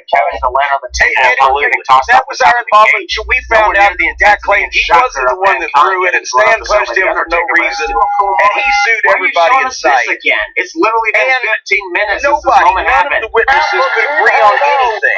Daniel, And they couldn't agree on the number of matches that night. They couldn't agree on who threw the thing. Some said kids, some said the old man, some said somebody else. The only thing that got me off was that everybody agreed I had cussed him unmercifully, but everybody had a different guy sucks at selling injuries. from what I had said, and all of them agreed that it was 30 seconds long, so they said, well, nobody can say all those things in 30 seconds. Also, if King was in no to which position I to compete, responded why to my didn't law Cage just school allow Daniel professor, to find if you another know partner Jim or something? Cornette, He doesn't seem to professor, be better and more he better than a absolutely handicap match could have said situation. all of that Also, and more in in some ways, 30 it'd be seconds. funny if So to Daniel the managed to extent win that this the match West alone, Virginia thus giving him a Supreme reason to shout was out, very I am the tag interested team in that champion. particular But let's issue. not get too I ahead of assured ourselves. my law professor first year that you That's could have actually not in be fact legal, called considering him Roman all of wasn't those hanging on to that things in mini the tag 30 rope second next to span the of top time. rope. Fortunately, you weren't around for the original adjudication of this case, but the point is, it cost us a little bit of money each, me and Bobby and Stan, for legal fees and etc. After Crockett went out of business, because Crockett picked it up until Turner had taken over. Ultimately causes But the the end of this big very brief issue reunion of the team, sadly. was then it was out of our hands because the overriding issue then became, am I correct, the fact that the security was not trained and licensed properly. Funny how Harper And the reached for his building tag team championship title. was it despite the fact that building's Roman fault or given was it golf Jim by the Crockett, the referee. promoter's This fault? match is seriously And been that labeled was why the whole extremely thing went to the personal. Supreme Hey, if you Court. want to stick with that, why not make this match a Yes, it street was fight or the something? issue Because that a we regular studied one-on-one match still on an event like this for a is, feud that's extremely what is the personal is not how you build the hype. either Also, with a considering written these two end up contract facing each or other a without week one, later for the chance to or, face a Brock Lesnar for the Universal how Championship, why adequate couldn't they have the just done that for this match? security should be, and whether or not it's Oh, foreseeable bullshit. for the No, type it of wasn't. The main event event that of you're putting WrestleMania on, 23 was John Cena what versus Shawn type of Michaels. security If memory serves me correct, there Bobby should be. Lashley You know, wasn't in the that Supreme match. Court of He West was busy Virginia shaving Vince talked McMahon's head about with Donald Trump earlier in the show. that part of your own deal Shut up, with the Gary. fans into a frenzy was making the fans at this Block event spot? hate you Oh, all. I get it. In Ryan's and yard, he likes to play with that his blocks, and now element, Bobby wants to play with them. of No the wonder this wrestling feud show was being labeled put extremely on personal. meant The that moment there you mess should with have someone's been toy blocks, more you're in for an ass kicking. security, Regardless of Count to what 5, you fucking either moron. Crockett contracted Seriously, it pisses for me off when the referee decides security to not company do their or job what security properly, and your wrestlers thought that long it the time to needed break the to whole be before disqualifying them. Well, and also, Mankind always just going to do that. during that lawsuit, and this is credit to Midnight Book also, but I couldn't resist At it. this moment, right During here, that the referee would lawsuit, have said Jim 10, Crockett being got on the ring apron doesn't break and the count among because the the wrestler questions is he still was asked technically was, outside how the are ring. you paid And he the stalls guys? for How just you enough paid time the to allow wrestlers? Roman to attack Bobby, sending him And back into the ring. what he tried to say actually was pretty close to the old Roman hit Bobby with his formula elbow, so of it should really a be called third of the Superman house elbow goes to this the moment. talent, and a third of that goes to the main event, and the Roman high enough wrestling card gets the rest. But Jim Crockett was never known as a great communicator. The third time that And he was not explaining it properly anyway, because I think he tried to lead the opposing attorney down the primrose path. Still not know But it how the reads rules of a wrestling referee job in works. deposition form like a Abbott Costello routine. Hooray, Bobby won! And One then question. he How actually does this not stooped confirm on a shot himself facing because Brock I Lesnar knew for the the Universal house that Championship night at because I had it SummerSlam? recorded. Hell, Bobby had And to I face knew Roman how one many more time people just to that get the there. And Raleigh lo and County behold, he Armory lost that. held because I'd run there for Smoky Mountain Wrestling. We got to our next And I knew what we got paid. imagine. Holy shit! So I how did many all times of am I the going to lose my mind over statistics this? and ran his formula and found out we each got $200-something back that we have already explained why several times tonight, and it was once again explained in the promo video leading up to this match. is the story of our two former best friends. A story that we thought was completed following Backlash, but here we are nonetheless. The fourth consecutive pay-per-view match between Alexa Bliss and Nia Jax. Oh, yes, I could. This was another example of Jim Hurt being a complete fucking flaming asshole. He wanted to break up the Midnight Express. He wanted to make me an announcer. He wanted to make Bobby a heel. He wanted Stan to be a babyface. He didn't know what the fuck he wanted to do. And I was tired of fighting.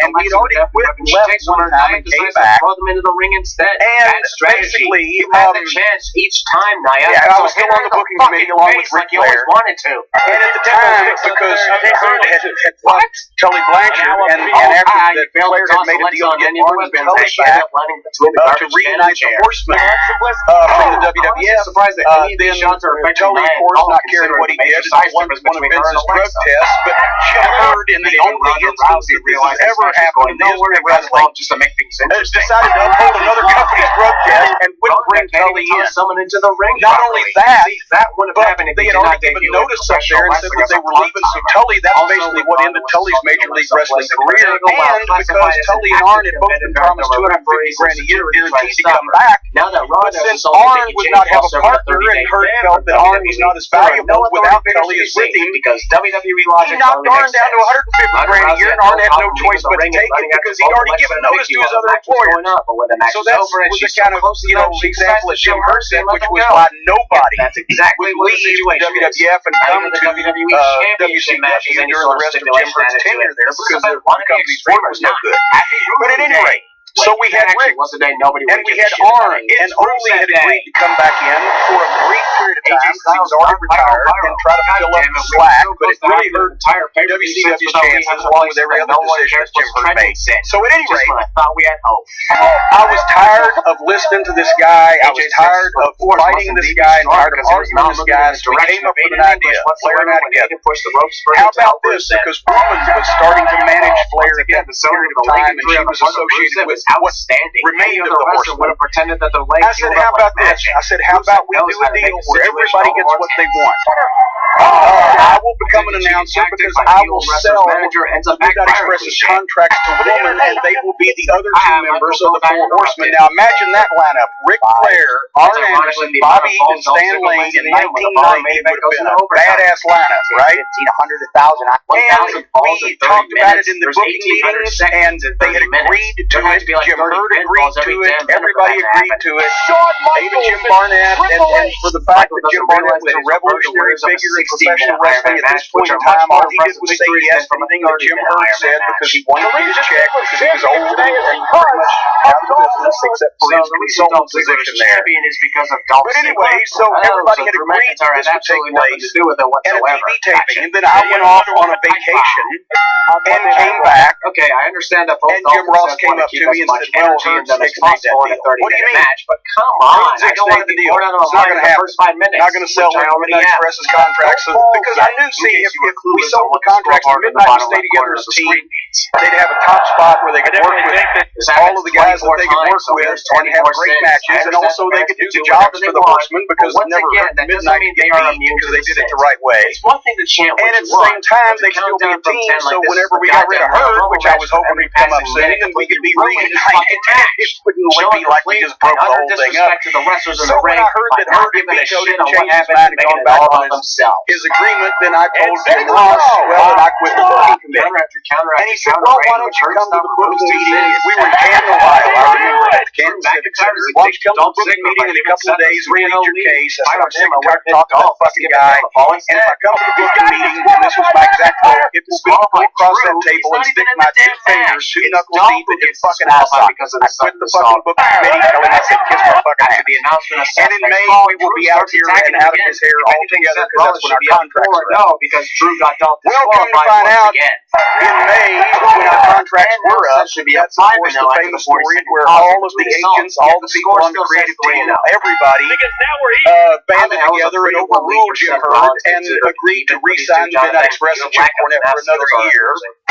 So we go into Norfolk, Virginia to go, and Wahoo McDaniel's there to beat us, and he's got a big smile on his face, and he says, boys, we had a meeting today, and we all overruled Hurt, and we're re-signing you for another year. And I fucking threw my bag down and Stan dropped his bag, and I'm like, fuck, I've never seen this, response when I said we're going to sign a guy for a six-figure contract. I said, wow, we were looking forward to leaving. We got some of this fucking guy, and now we can't turn down this much money, so we got to stay. Thank you very much. And then, of course, Hurt a couple weeks later in Indianapolis brings us our contracts in a manila envelope, walks down the hall. I see him coming. He walks up and hands it to me, and his first words were, you know I was against this. One match, Corey. And my response was, we were too.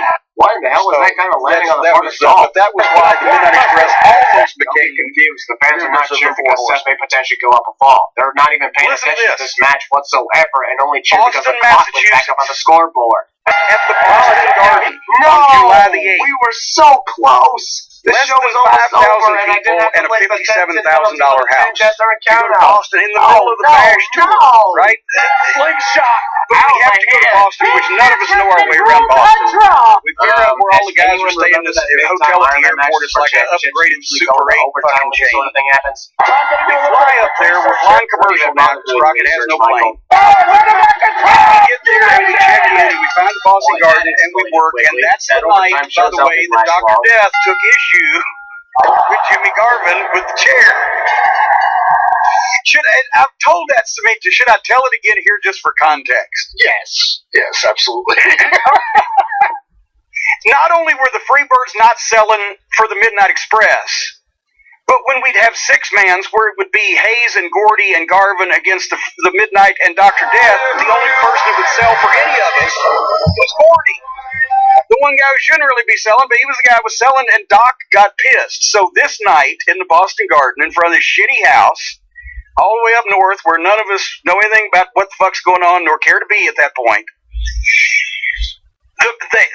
we shine a little bit with a couple of high spots, and then plus they pretty much ignore me because if I'm a baby face, so I shouldn't interfere, but if I try to interfere or act like I'm going to do something during the heat, they just ignore me instead of trying to get away from me or whatever the fuck, so I'm there like a spare prick at the wedding. But we shine a little bit, then they get a long set of heat on Bobby.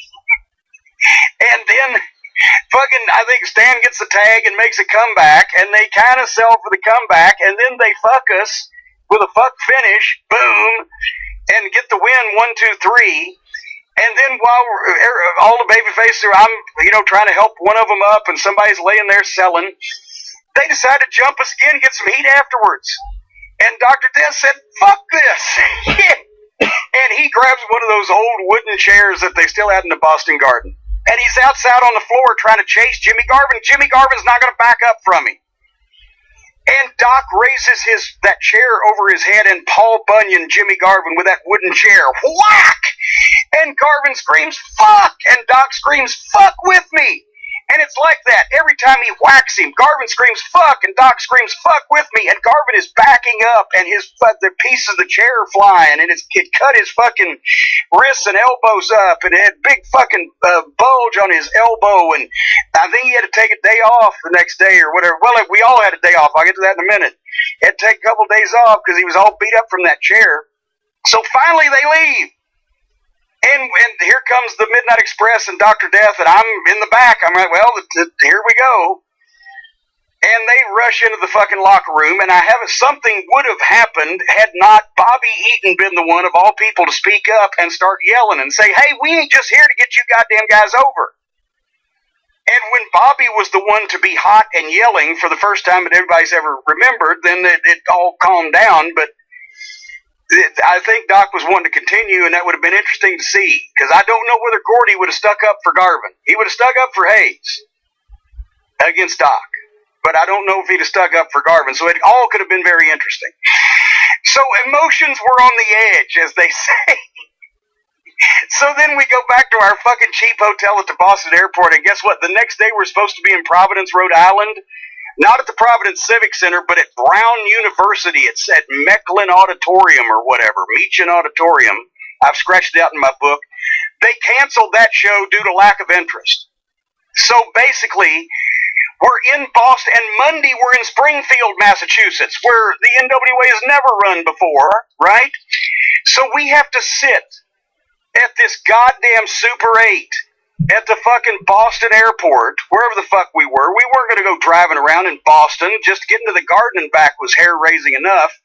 We sat there and ate delivery pizza for an entire Sunday. Stan Lane was about to go out of his mind. He had no pussy in Boston, no hint of anywhere, he'd never been there, right?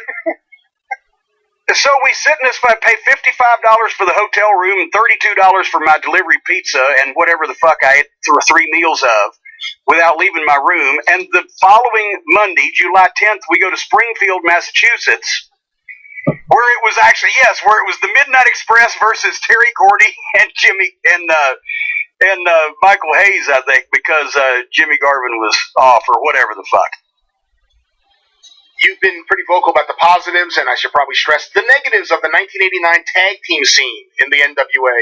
What did you think in 1990? Now you have the Southern Boys, the Nasty Boys come in there right before you leave. What did you think about what was happening in terms of tag team wrestling? Doom and the Steiners on top? Well, it was great. I wish we could have been a bigger part of it. The thing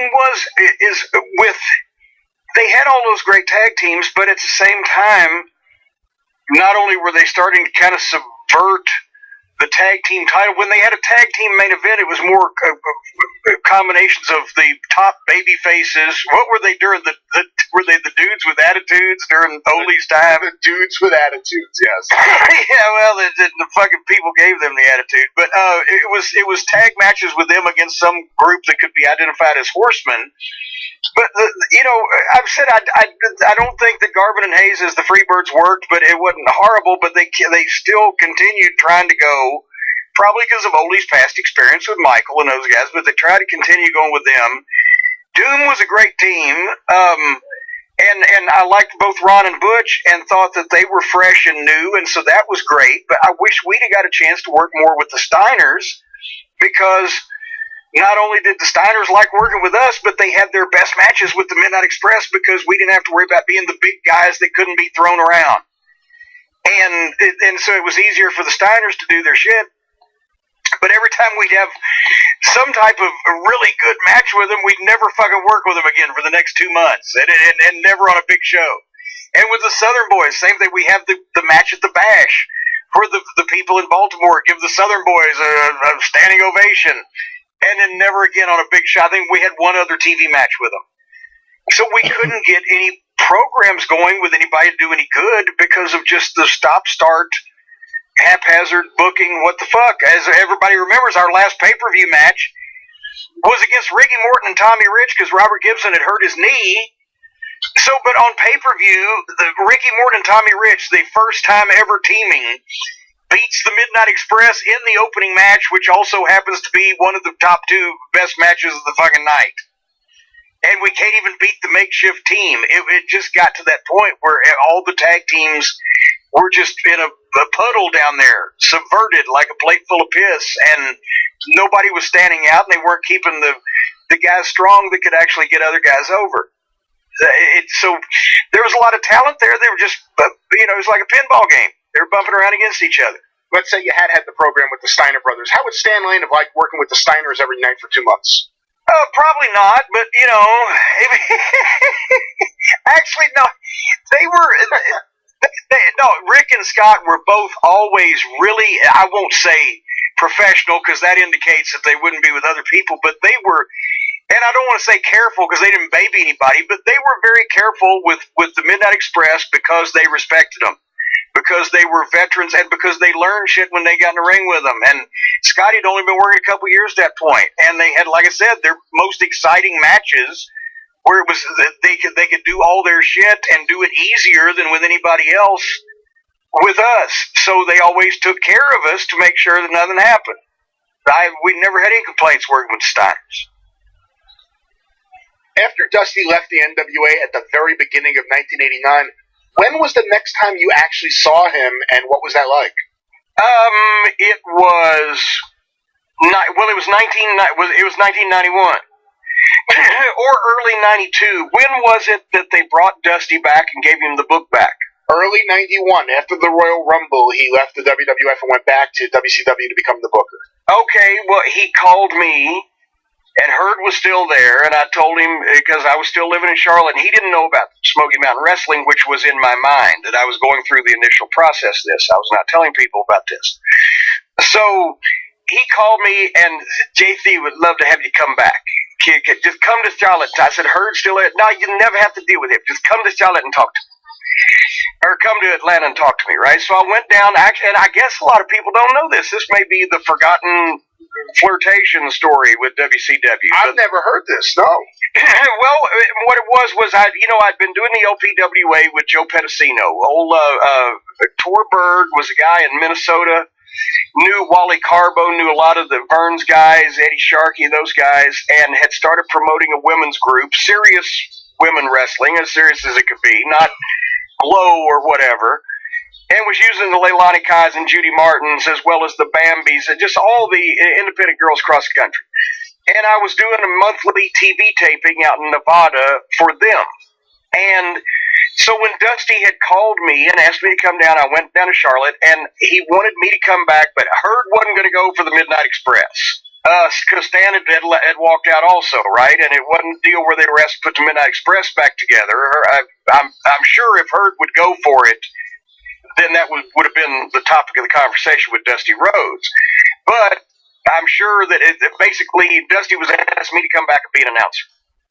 And that's probably what he was able to clear past Herd, because Herd always was fucking gay for making me an announcer, making me quit managing.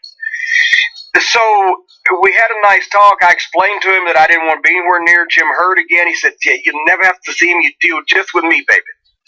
And I love Dusty. And Dusty made me a lot of money. And I trusted Dusty, except in that position is like everybody else that was ever given that position. Herd told them you'll have complete control of talent, or whatever level of control Herd told them they would have, they ended up not having, or not having for long. And besides that, I knew that I was already putting plans for Smoky Mountain Wrestling in motion, so as to not blow Dusty off to his face. I presented him, maybe I was an early Heyman. I presented him with this arrangement. Well, I'd be glad to come back and announce the WCW TV shows if I can also still keep my commitment to the LPWA. They've treated me great. Like working with Joe Pedicino. I go out there once a month and do 4 shows. I would have to be able to still do that. And of course, that, the money backer was fucking Magnificent Mimi. There's a reason why they were getting the money in the LPWA. So when she either turned off the pussy or did something, the money dried up. And that was the end of that year. It was another 6 months or so, probably. But at any rate, it was like when Heyman told Dixie, sure, I'll come in and save your company, but I have to have part ownership. He made them the one offer they knew that he wasn't going he knew that they weren't going to give him. Well, I knew that Herd and TBS would not allow me to work on their TV and also do, which was a nationally syndicated show at the time, the LPWA. So I was able to get out of that without insulting Dusty by just saying, no, fuck you, or telling him about my plans, which they weren't ready to be discussed in public yet. So we had a nice talk, and I hugged him, and I went back to Charlotte, and he called me, of course, later on. I said, well, no, it's got to be exclusive, kid. I said, well, gosh, Dusty, shucks. But at least that way I didn't have to, say anything I didn't want to say either way. Either just turn him down flat or tell him about my Smoky Mountain plans. But that was, whenever that was that they brought Dusty back. It was very soon after he came back, so sometime in 91. I mean, it's not too long after you and Stan walk out. You and Stan walk out after Halloween Havoc 90. Dusty's back, within a few months of that. If the offer had been, we want to put the Midnight Express back together with you as the manager, would that have changed things? It would have been very tempting, but same thing still went, and it would have actually made me cry to turn it down rather than, I'm glad I got out of that. Because same thing, how long was Dusty there as the booker with all the control before they changed again? Yeah. And then Herd left, and they brought in the fucking the goofball, Kip Fry, and then of course Watts came in, but then they fucking sabotaged him. So it wasn't just, we were there in that company as the Midnight Express 6 months previously. and the same guy that fucking ran us off to begin with was still running the place. He was just a new booker. So, it would have just been one of those things where shit, I hate that this won't work out, but it won't work out. Why did Jim Herd hate the Midnight Express so much? I mean, it's taking you out of the equation because, like you said, you and him had lots of problems, but he wanted you as a commentator. But why did he hate Stan and Bobby as a team so much? I have no fucking earthly... At first, we thought it was because when Turner Broadcasting bought the company, with the exception of Luger, Sting, Flair, and the Road Warriors and Ellering, we were the highest paid guys in the company by contract. And we always thought, well, of course, when they immediately ran the company into the ground and weren't making a lot of money, so they having to pay us all that fucking money. That's probably why we had heat. But then after we renegotiated, and as I told him, heard in our first negotiations, we expected to take a cut, not an amputation. He offered us a third of what we were currently making to start out with. But after we renegotiated, he took every opportunity to come up with an idea or just want the Midnight Express broke up. He didn't want me managing, he wanted me announcing.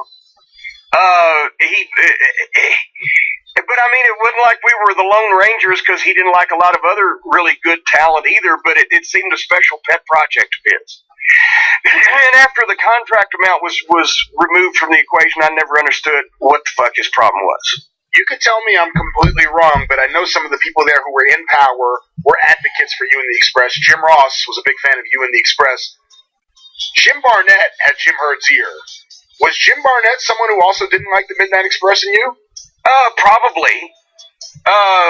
Because when he had come back to work for Crockett, the first time I was ever around him was the bunkhouse stampede at the Nassau Coliseum in 1988, January.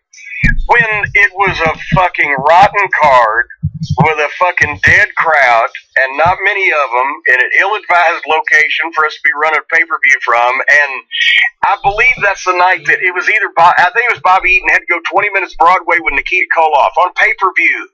The Midnight weren't even in a tag team match on a pay-per-view, and I came back cussing the whole goddamn situation.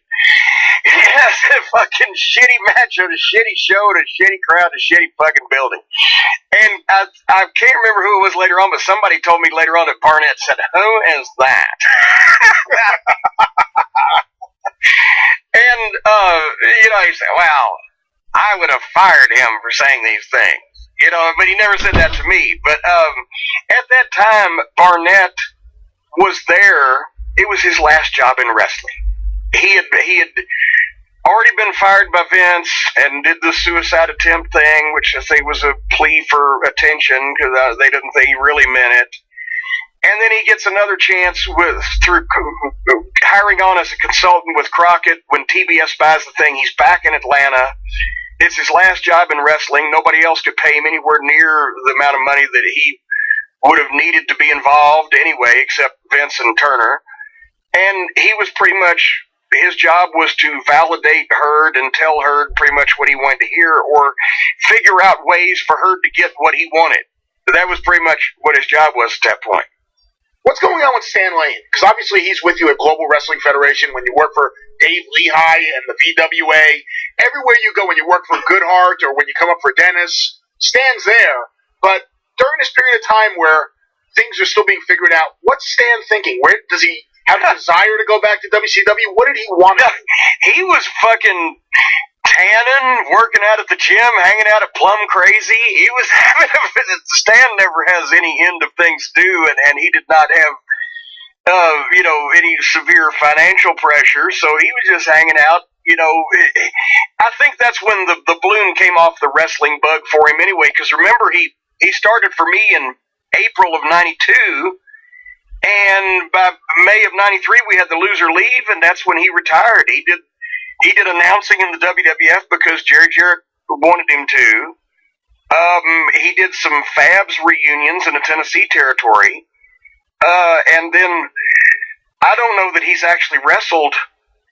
Gosh, it's been 7 or 8 years at least, except he did a couple matches a few years ago because his new wife had never seen him wrestle. So point is, he was not anxious to go out. We did the independent shows because there we are in Charlotte. We worked for Bobby Fulton, who was running in North Carolina because it was Bobby, so it'd be me and Stan against Bobby and Jackie. And I had a ball doing those shows, especially playing with Bobby Fulton and just etc. And we did a couple of those up in Richmond because between he was giving us a nice payoff, Dave Lehigh, and people remembered us, and autograph session.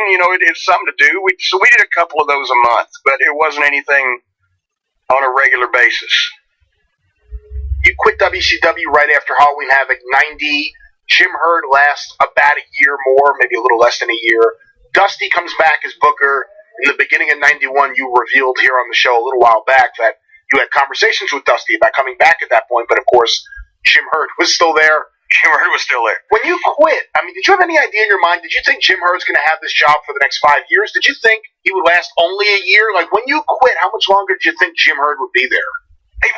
Actually, at that, I didn't stop to evaluate that at that particular point in time. But I had no reason to believe he was going anywhere, and it wasn't like he was rushed out the door anytime after that. Because it it didn't seem it mattered what kind of talent he ran off or what kind of bonehead shit he did or stuff he foisted off on television or even the stuff that he suggested that he couldn't foist off or whatever. Nobody had made any move to act like that they even had any heat whatsoever.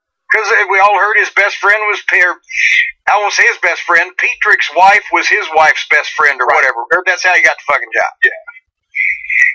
So, no, but at the same time, at that point, I knew the company was going to be a fucking mess for the foreseeable future, no matter, because as we'd seen, going through all those booking changes, and the houses sucking, and the schedule sucking, and the whole thing, you know, it wasn't going to get different anytime soon, and I was not going to enjoy it anytime more, and all I was looking for was the following May anyway, because that's when our contracts would be up again.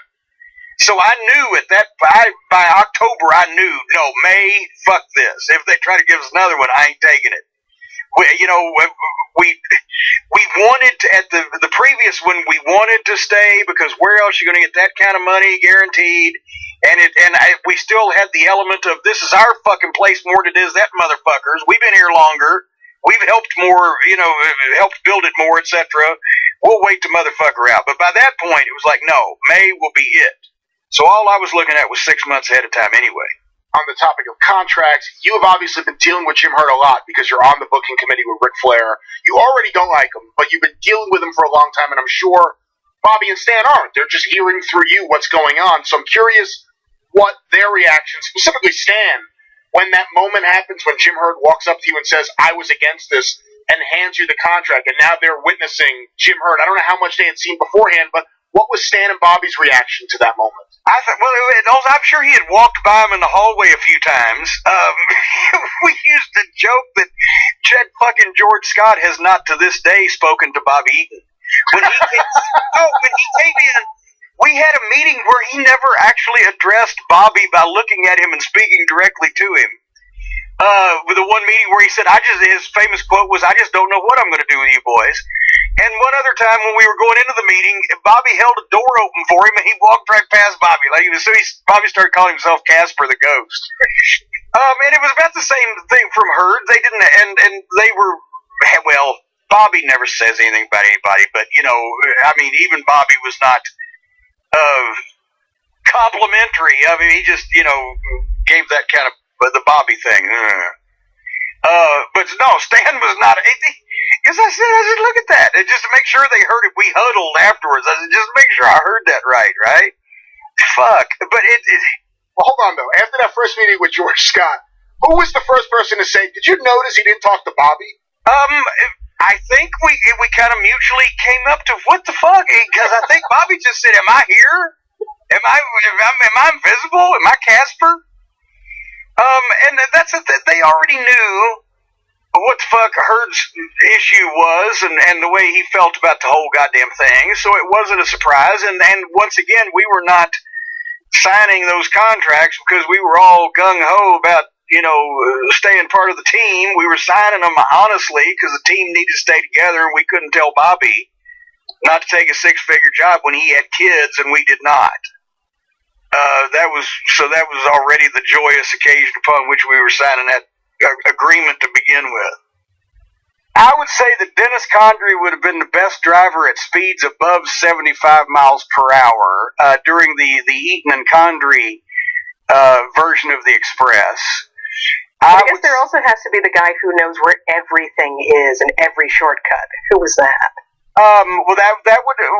Really all of us knew because we took turns, but I was actually, the way we split it up was I usually slept in the back seat on the way to the town and then drove the boys back so they could drink beer, and I stayed up all night anyway on the way back from the town. So I would say I was the best driver at night. I would say Dennis was the best driver over 75 miles an hour of the Eaton and Condrey team. I would say that Stan was the safest driver of the bunch of them because he will not violate a traffic law to save his life because he's afraid the cops are going to give him a ticket. That's because he was preserving his youth. Yeah, very obvious that that's what he was doing. He'll go 40 miles rather than make an illegal U-turn. And I would say probably Bobby was overall the best passenger. Actually, yes and no, because Bobby was never one to speak up and politic for a position or whatever. So that's why he, after the first few years after the Midnight split up, he was not used in a top position because, after being the dangerous alliance of the team with Arn, etc., after the first couple of years, because he wasn't one to politic or stick his, nose in, but at the same time, because he was universally acknowledged as a nice guy in the business, that's another reason why they didn't cut him, even though they barely used him for the last few years he was there. The anecdotes, I always tell this story, I'm sure I've told it before, but once again, since he hasn't heard it, this captures Bobby Eaton, the person. One of our first shots in Dallas for world-class wrestling was Reunion Arena. I believe it was on Christmas night. And Reunion Arena was in downtown Dallas, and right near there was the Sportatorium, actually. The neighborhood changed between the fucking buildings downtown, right, in Dallas. And so anyway, we're going to the liquor store, which that's, after the matches back then, we'd have a cooler in the back. I'd get my Pepsi. I was a caffeine guy back then, but I'd get my Pepsi, Bobby get his Miller, fucking Dennis get whatever he wanted, off we go, right? So we go to this liquor store, and it's downtown Dallas. There's like fucking 10 fucking homeless bums sitting on the sidewalk down the side of this liquor store. And I said, I'm not going in there. Fucking looks like it's about to be robbed at any point. And Dennis says, I'll get you fucking, because he's gonna get a 6-pack. I'll get you fucking drinks. So I'm sitting behind the wheel of the car, keeping the motor running. And Bobby and Dennis go in. And Dennis comes out just a second later. He's got his shit. And he sits down in the car. He says, where's Bobby Lee? Oh, fuck, I saw him talking to this bum. There was a bum in there, right? So we wait and sit there and wait and sit there. And like 5 minutes later, out comes Bobby with his brand new best friend. He's got his arm around the fucking guy. The guy's got a cigar stuck in his face. Bobby's got his 6-pack of beer, but he's also got the fucking grocery bag of drinks and groceries that he's bought this fucking guy. He's shaking his hand, patting him on the back. He gets in the car, and Dennis said, Bobby, you just got that guy murdered. What do you mean? What do you mean, Dennis? The guy had to take a full cigar, a 6-pack, and a bag of groceries past 10 homeless bums down this dark alley to get anywhere. So he probably didn't leave. But that was Bobby. He used to do that. He couldn't. That's why he brought 4 bags to the matches with 16 towels and 15 pairs of socks and silverware and anything you could ask for, because anytime the guys needed something, sewing kit, tape, anything, you go, Bobby, you got this? Sure, here it is, and he'd never get it back. But that was Bobby, and he came equipped. He was always doing things for people. You were on the tour, I'll give up if you weren't on this one, on the tour of New Brunswick and Nova Scotia and etc. Oh, St. John's. Yes, when the ammonia leaked gas in Lord Beaverbrook Rink. Yes, yes. We got to Lord Beaverbrook Rink, and there were all kinds of emergency vehicles outside, and people huddling around. And I remember getting out of the car and going to the building, saying, "What's up?" And it's like, "Well, don't go in there." Like, why not? Because you'll pass out. Why? Because there's an ammonia leak, or somebody unscrewed the valve in the middle of the night. See, it was those kinds of things where you'd have to think sabotage, Well, and we've been up there like 4 or 5 days, and that was the only good house we were going to have. We were walking across the street from the hotel, and we saw David Crockett. He's coming the other way. He's coming toward us. He's just like waving us back, like, no, what? Bobby, the second time we went over, Bobby Eaton actually went in the building, and it immediately was like if you were just took the cap off a bottle of ammonia and held it under your nose. That's what it smelled like. And Bobby starts putting his bag down and sits down like he's going to start unlacing his shoes to get dressed. I said, Bobby, what are you doing? Have you ever seen a more dedicated or known a more dedicated person to their work and their business than Bobby Eaton? And I've never met anyone nicer. I mean, the only group he could be the militant leader of would be the Salvation Army. He's special. He's a special guy. Who were your favorite guys to hang out with in those days in the locker room, the WCW days? Bobby would be one of them. You remember, Bobby would always be, and he probably still is, like real squeamish about things. Yeah. You'd throw gummy worms at him, and he would throw up. How could you not love that? He had a very weak stomach. If you showed him a booger, yeah, that was it. One time when he spilled Kentucky Fried Chicken gravy, and we mentioned to him how much it looked like baby shit, he started puking, and it was his own gravy that he'd just been eating. And so explain to me, how could you take an individual like that, and how did he withstand a scaffold match, for instance? How did he withstand getting his head raked across a cage? Oh my God! Well, the thing is, it's weird. Bobby was not in any way squeamish about being in a bloody match or the bumps or the angles or whatever like that. But if you were just sitting with him in the car or just telling stories and he would mention a booger or a fart, a very pungent fart would cause him to puke. It was amazing. It's a complete. It was like a Jekyll and Hyde. Yeah, it was a disconnect. I mean, I never understood. I never understood that. I was just, yeah, he's a sweetheart. This is from Doug Detar. I almost said Doug DeGar, but Doug Detar. And I guess Mike Mills recently brought up something on the Booking the Territory podcast. Jim, how was Bobby Eaton able to hit the Alabama Jam so many times without hurting his back? He wasn't. That's why. Have you seen him walking lately? No, I mean, Bobby was in great shape, even though he didn't have muscles that showed. He didn't have show muscles. He had no definition to him. Bobby was hard as a rock. You could hit him and hurt your hand. There was a period there around 87-ish where he got a little fleshy. But boy, especially in the Mid-South days, he was a greyhound. And then he dropped it afterwards. He had a knee injury and took some weight off to get, take it off of his knee. But he could do that shit. I mean, the knee drop is more. When you think about it, I've landed on my ass coming off the top rope. It's a jar, but it didn't really fuck you up to do it just once. But that knee drop that he used to do, where he had the margin of error of like a half an inch, and he never hurt anybody, but his left knee took a fucking beating because he landed on it from 10 feet in the fucking air. Over a period of time, that's why all the guys have problems. But Bobby has not done that. He by the time he was training in OVW in 2000, he was taking the top rope knee drop out of his repertoire. They wouldn't bend that far anymore. And that's so over a period of time, he could do it night in, night out for weeks and even months. But over the years, yeah, it caught up with you, or caught up with him like it catches up with everybody. He was always so spectacular. Did you ever talk to him and just say, "Hey, maybe you don't want to do that tonight here in this dump"? Or whatever? But now here's the thing. Bobby didn't do it in the dumps.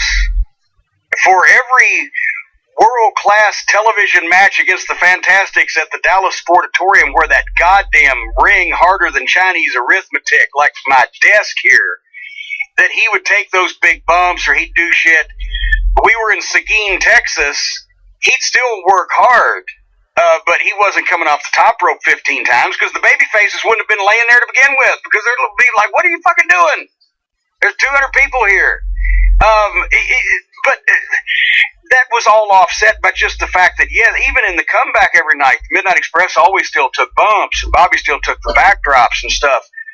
And so they weren't doing the death-defying stuff these guys do now, and especially with so much furniture and all the props and everything. But they were doing it up to 10 and 12 times a week when you count in the TV tapings. I've recounted the schedules here on the show in the past where you might have two matches. Well, that one day we had two matches on Atlanta TV in Atlanta on Saturday morning, and then did a Baltimore-Philly double shot that afternoon and night. So they'd have 4 matches in one day. And just a regular fucking hip toss after a while, after 1,000 of them, it'd catch up with you. Which is why these guys now, guys used to get in wrestling and have 30-year careers. Now guys get in wrestling and they better take advantage of their first 10 because they might not have any more. Yeah, I was thinking about that the other day. What was a typical injury in the late 60s, early 70s? Bursitis? Maybe you cut your head too deep? Maybe you have to get stitched up? Well, yeah, well, and there was no. In all honesty, here's what I'll try to go up the body. There were ankle injuries. It happened, especially dodgy rings. That kind of shit happens. There were definitely broken toes and broken fingers. There was a lot of teeth knocked out, black eyes, bust open, cauliflower ears. You know, rotator cuff every now and then. You know, and guys have always hurt their knees. That's something that happens. But once again, a lot of times guys could work around that without having surgeries back in those days because they weren't jumping off the top rope to the floor with a sledge or something. But there weren't any fusions and crippling injuries of that nature that I just, it was more of a rough, you were in like a friendly street fight instead of a goddamn movie stunt show. Yes, you're probably going to get a fat lip, or you might get a tooth knocked out, or somebody's going to hit you in the nose. You're just going to get hard weight some way with the elbow or whatever the fuck. Or yes, eventually the old timer, their hands would be gnarled up from broken fingers and different things and whatever. But the guys in their early 30s, retiring because of horrible injuries and surgeries did not take place. And the rings were worse. If you died in the ring back then, it was probably because of a heart attack and you were in your 50s. If you died in the ring now, it's probably broken neck.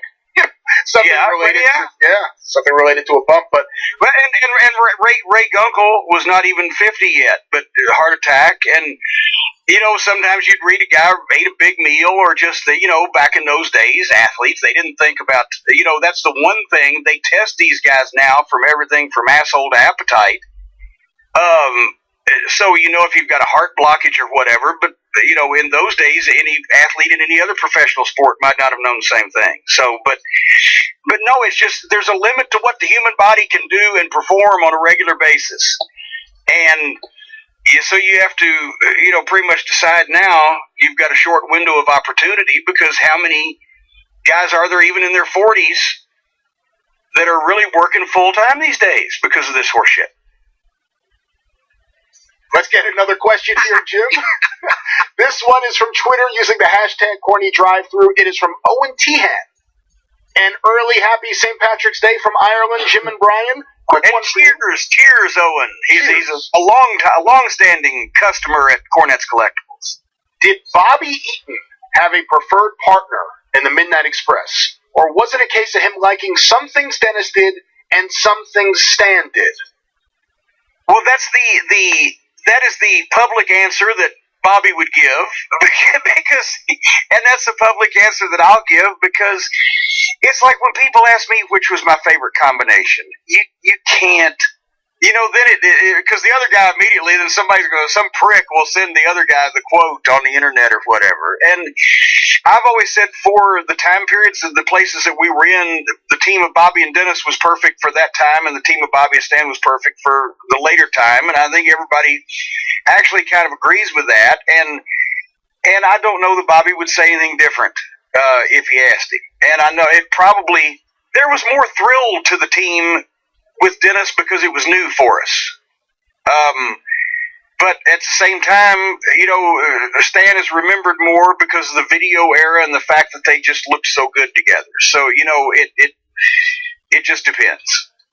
Let's stay on the topic of beautiful Bobby with this next question from a longtime Cult of Cornette member, Victoria, a.k.a. Fat Kid Cool, on Twitter. Oh, her again? One of the elders, I believe. She's bribing you at this point, I think, to ask all these questions. All right, this should be interesting. Is Jim familiar with... hold on. Is Jim familiar with dogs barking while he does a podcast? Is Jim familiar with Swami barking at every single person that comes to this door, no matter who it is, man or woman? Swami, shut up!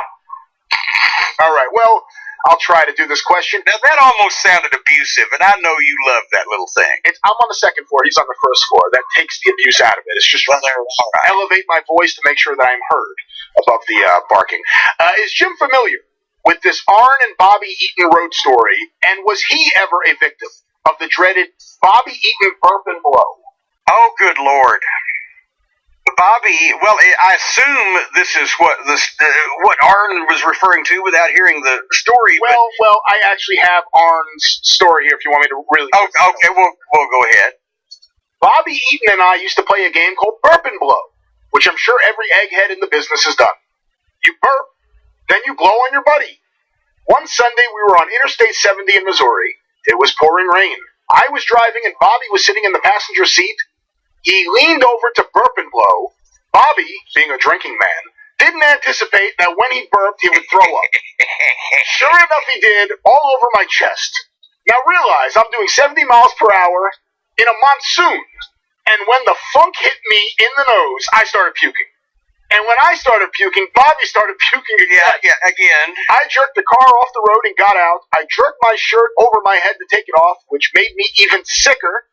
Then I jerked my pants off, and I'm on a major U.S. highway, butt naked, puking all over the highway. Bobby was in the same situation out the passenger door.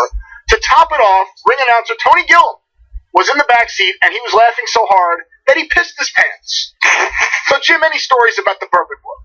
Well, and actually, not only that, but I can beat this story here in a second because I have a story that cleared out 4 guys out of a car puking all at the same time. However, the burp and blow from Bobby was especially dangerous because if he was drinking the small Miller ponies and the little small bottles, right? And the beer burp was oh my God, because I'm not a beer person anyway, so the beer burp would get you. But Bobby had he was throwing stones in the glass house because we've talked about and people have talked about it before. Arn's talked about it, how weak Bobby's stomach is. And how that you can pretty much talk him into at least retching and dry heaving, if not outright throwing up, without making any noises or any smells or whatever, just talk him into it. But if I use it, because I've got bad sinuses, had bad sinuses all my life, so I've produced some spectacular boogers. And I could just sit in the back seat and work up a booger on my left index finger, and once I got it on there, especially if it was green and maybe had a blood vein in it, I could just tap Bobby on the shoulder, and when he turned around and saw it on the end of my finger, he would automatically vomit. Of course, I was in the back seat and he was in the front seat, so it didn't really harm me much. I told a story recently about the time where I cleared Dennis Condry's van out of Dennis and Bobby and me and I believe Carl Fergie, maybe even Buddy Landell, with a vicious fart that everybody just hit the doors at the same time at the gas station. But in Memphis, Tennessee, one night in, I believe it was 1990, we achieved the incredible 4-person car clearer, right? Because we're in Memphis, so Bill Dundee has come over to visit, and he's following us back to our hotel at the airport. It's me, Stan, Bobby, and Bubba. So it couldn't have been 1990. It had to be earlier. But me, Stan, Bobby, and Bubba. We're driving back to the goddamn hotel. Dundee is following us. Well, Stan is eating some kind of snack. And Bubba and I are both kind of sick with colds, and Bobby's already drinking his beer in the back because it's after the show. And so some way or another, I got started with a phlegmy cough, and Bubba got started with a phlegmy cough. Well, when that happened, because of the sound of the croupiness and the phlegm, and I think maybe Bubba spit something up, Bobby starts retching and dry heaving, and then starts really getting into it like he's going to puke. And now Stan starts laughing at him, but Stan's eating the snack, so he gets kind of choked, and he starts coughing, too, which makes Bobby retch worse, which causes me and Bubba, even though we're sick and coughing, to start laughing, which makes us cough worse. By the time we go another fucking half mile down the road, I have to pull over to the side, and we all 4 jumped out of the car from respective doors and start throwing up on the side of the road, and Dundee pulls over behind us wondering what the fuck has happened all at the same time. But we were coming back from Little Rock, Arkansas to Alexandria, Louisiana one night, and Dennis, we'd stopped to get barbecue at this little gas station, because that's where you ate after the show in Little Rock. You get down to the state line, and there's a gas station that sold barbecue. So we get that and a bunch of fucking snacks and everything. And as we're driving down the road, Dennis goes to throw the fucking barbecue out the window, what's left of it, basically just the bones and some sauce, and the wind catches it, and it flies back, and it looks like somebody sprayed me with a machine gun. And in the dark, it looks like I've been bloody and shot, and Bobby starts puking at that. One time, he puked when I did the same thing with Kentucky Fried Chicken gravy, and threw it out the window, and it came back on my hand, and Stan said, "Look at that, Bobby, doesn't that look like baby shit?" And he started puking, even though he knew it was gravy, and I'd just been eating it. So, yeah, Bobby has a very weak stomach, and you can make him just, if you fart on him, he'll puke. It just, any kind of horrible noise or disgusting sound or smell, or even sometimes the idea of same will make Bobby just throw up. Well, for our next question, this question was sent in to cornydrivethru@gmail.com from Matt Dixon in Phoenixville, Pennsylvania. And there's a few parts to this question, Jim, but it's something we haven't addressed in a while, so we have a lot of new listeners. They're curious, and we kind of talked a little bit about it earlier with Bobby Eaton, so let's go into this. On the April 4th, 1987 edition of World Championship Wrestling, Sweet Stan Lane was first introduced as the new member of the Midnight Express. To make it official, you came out to the podium and cut a promo to explain everything.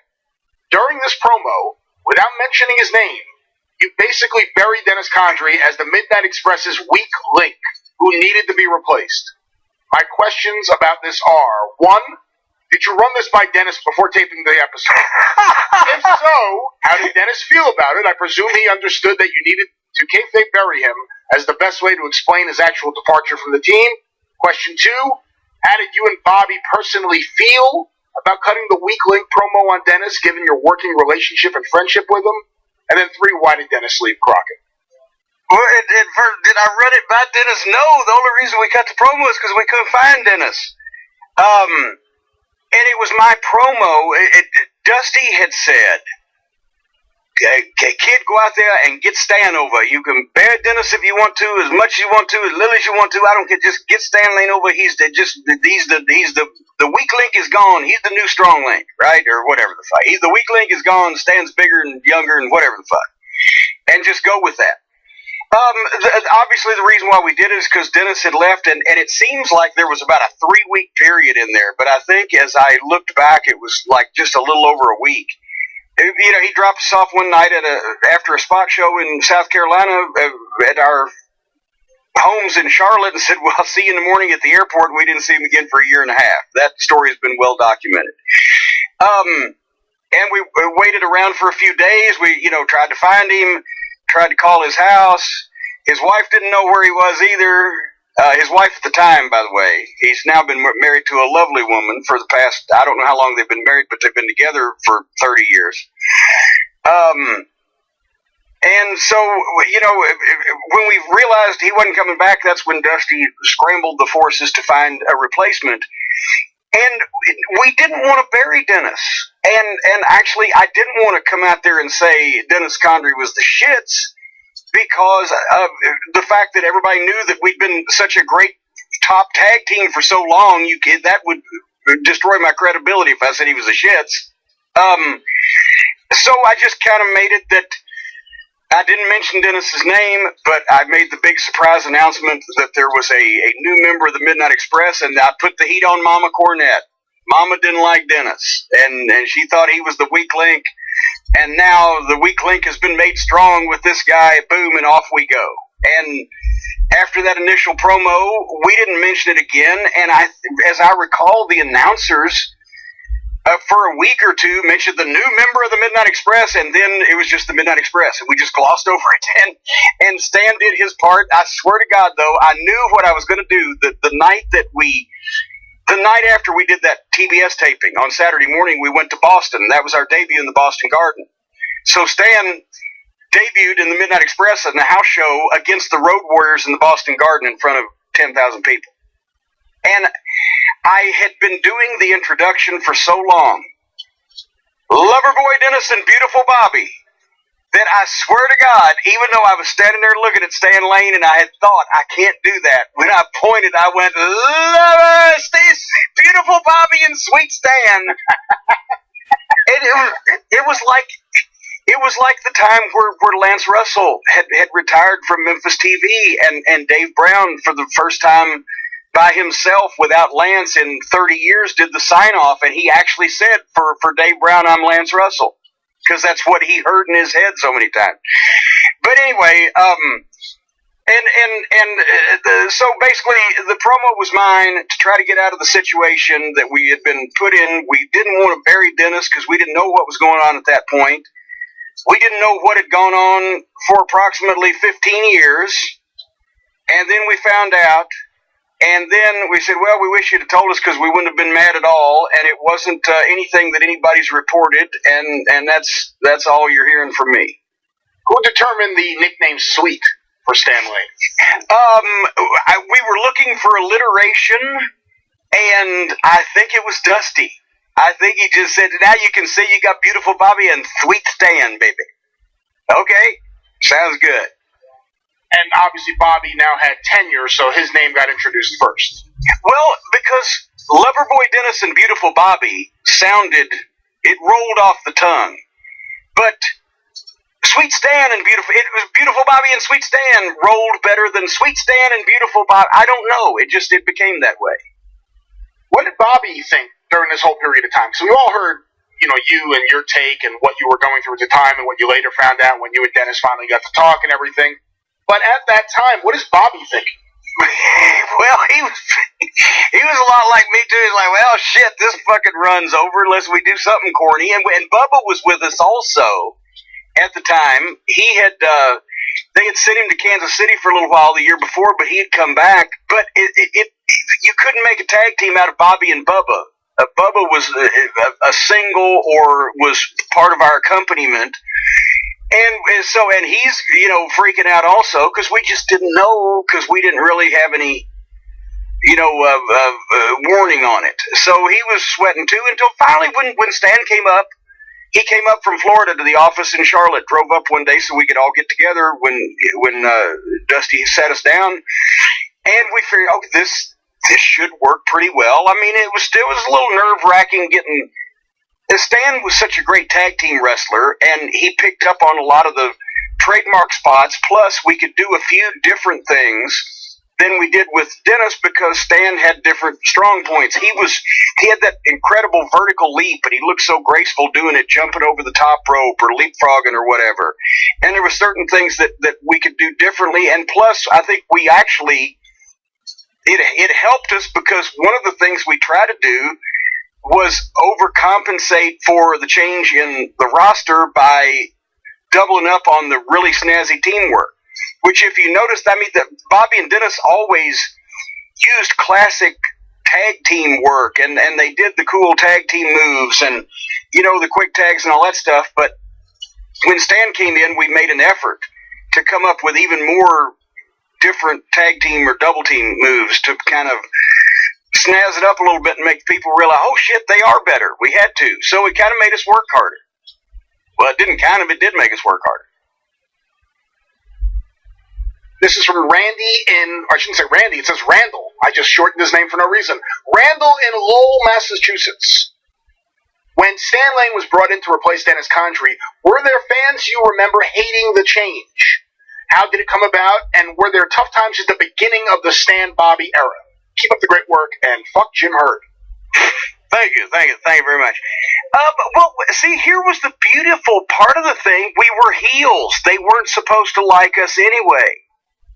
So I can't remember any problem with the fans, and it's not like they didn't accept Stan, like, oh, we want Dennis, because they hated fucking Dennis Condrey, and they hated fucking Bobby Eaton, and they hated me. So it's not like, oh, he's taking Dennis's place, we're not going to like him. It's, oh, they've got another fucking, he's probably a bigger gay queer faggot than that other fucking Dennis Condrey was, because look at him, and he dances. I bet he's blowing beautiful Bobby. They're all a bunch of fucking queers. That's the kind of, no, seriously, that was the response. Yeah. So there was no backlash from the fans because immediately Stan had heat because he was associating with us, and the promos I cut praising him and blah, blah, blah. So there was, and that's the last thing we were worried about is problems from the fans. What I was worried about, honestly and truthfully, is how do you suffer and come back from the replacement of half of the best tag team in the business, and which is what Bobby Eaton and Dennis Condrey were in the ring. They were the best working tag team in the business, babyface or heel, regardless of what company. But Stan had so much tag team experience. He had so much experience in Memphis, so he knew automatically where we were coming from as far as style and whatever. He'd been not only part of a tag team most of his career, but also part of a top money-drawing main event tag team, the Fabulous Ones. He had done that as a babyface, but he had still had experience as a heel earlier in his career, and really grew up admiring the heels more. Well, hell, that's how when he bumped into Flair, he got trained by Flair because he was a heel fucking wrestling fan who looked like that in those days. So he, mentally he had it, and we all, even though we had not been best friends in Memphis where we all rode together because he was babyface, we were heel, etc., etc., we knew each other well enough and got along, and even though we were different, so that was the biggest problem that I was worried about, was how do you follow the best tag team in the business up? But thankfully, Bobby Eaton was one half of the team, so it's not as hard as it sounds.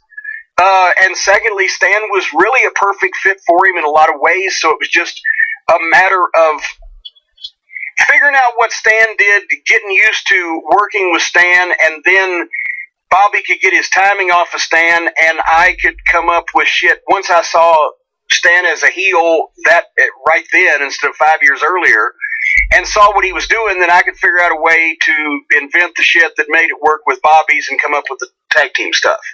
So it wasn't nearly as hard as it should have been to switch.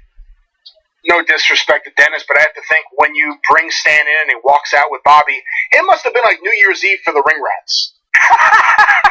Again, no disrespect to Dennis, but it did go from more of a fast food lineup to a buffet there for the young ladies.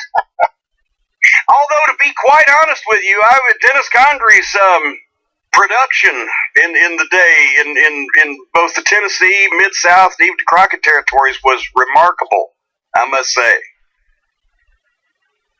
This one is from Kevin Davis using the hashtag #CornyDriveThru. This is an interesting question. Do you think Stan Lane could have had a good singles run?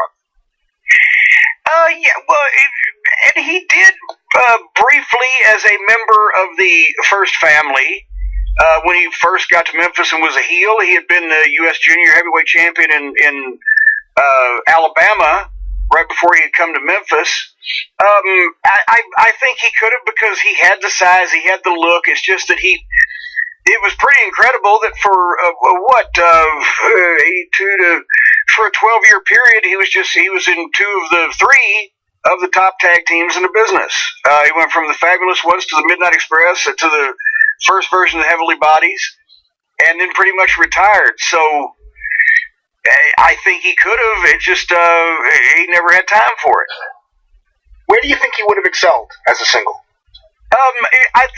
Stan was a natural baby. He was a natural heel, but he looked like a baby face. Because when you're a guy that good looking, right? That's why I think the Fabs worked so well. Because Steve was ruggedly handsome. Isn't that the nice way to phrase it? But Stan was a good looking guy. But as a single, I think it could have gone either way. But I think in Tennessee, he would have been a great fucking baby face. And just, do the same thing that he did in the Fabs. Sell, but fucking fight back. I think he became a heel in the Midnight just because that was the spot, but that was kind of his. Then he was allowed to emulate, because he was a huge Flair fan. That's why he got in wrestling to begin with, because, when he served Flair the Bloody Marys at the fucking beach. But he was a huge Flair fan, so he got to kind of emulate, which he had earlier in his career, also the heel Ric Flair when he was partners with Brian St. John in Florida. They even started calling him Nature Boy Stanley Lane, which he hated. And his Stanley he hated also because his proper name is Stanfield. That's on the birth certificate. He's not Stanley. I'll have you know. How much of the Fabulous One's success do you think was, obviously it's the Fargo endorsement, but was actually dependent upon Kern and Lane? Like, for instance, if it was Stan Lane and Steve Regal, not William Regal, but the original Steve Regal, would that have worked just as well as Steve Kern, or do you think Steve and Stan together, individually in the team were so important that it couldn't have been someone else?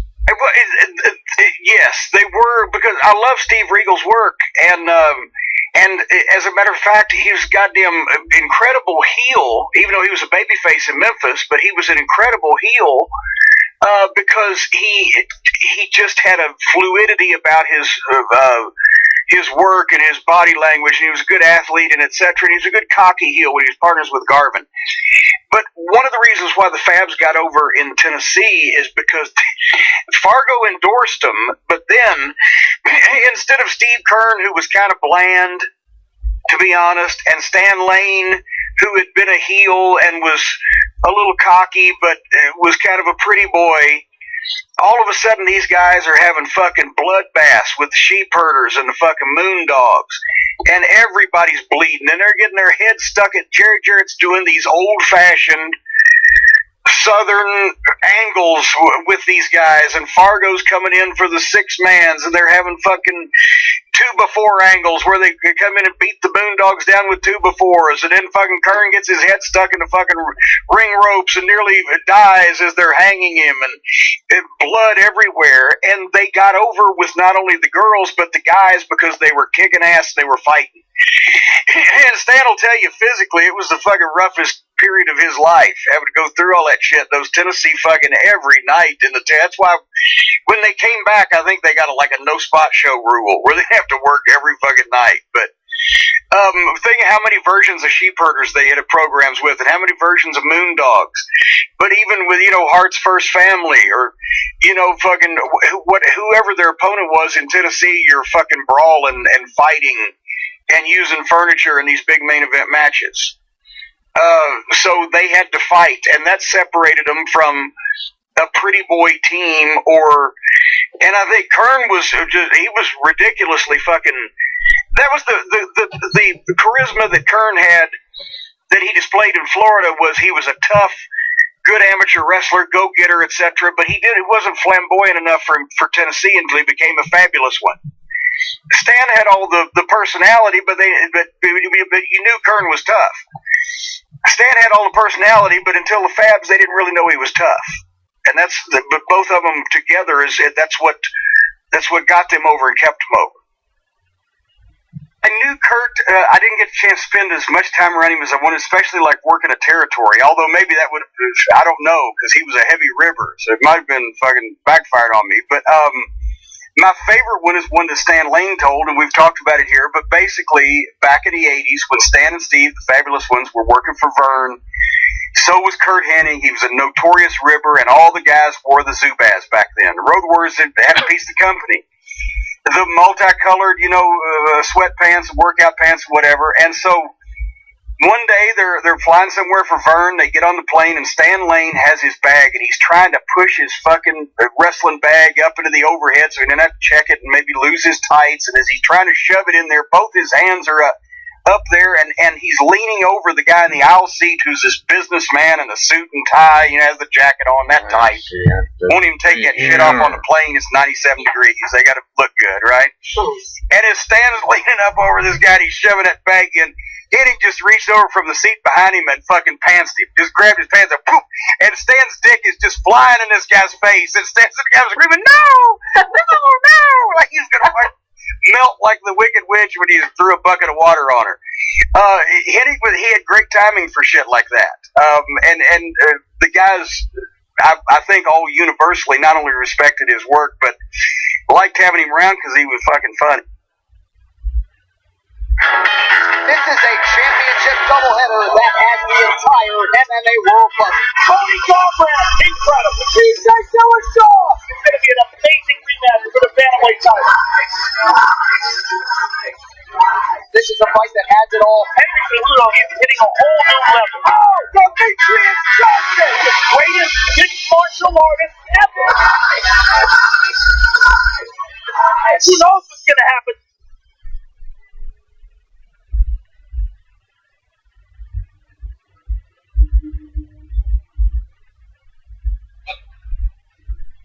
Funny.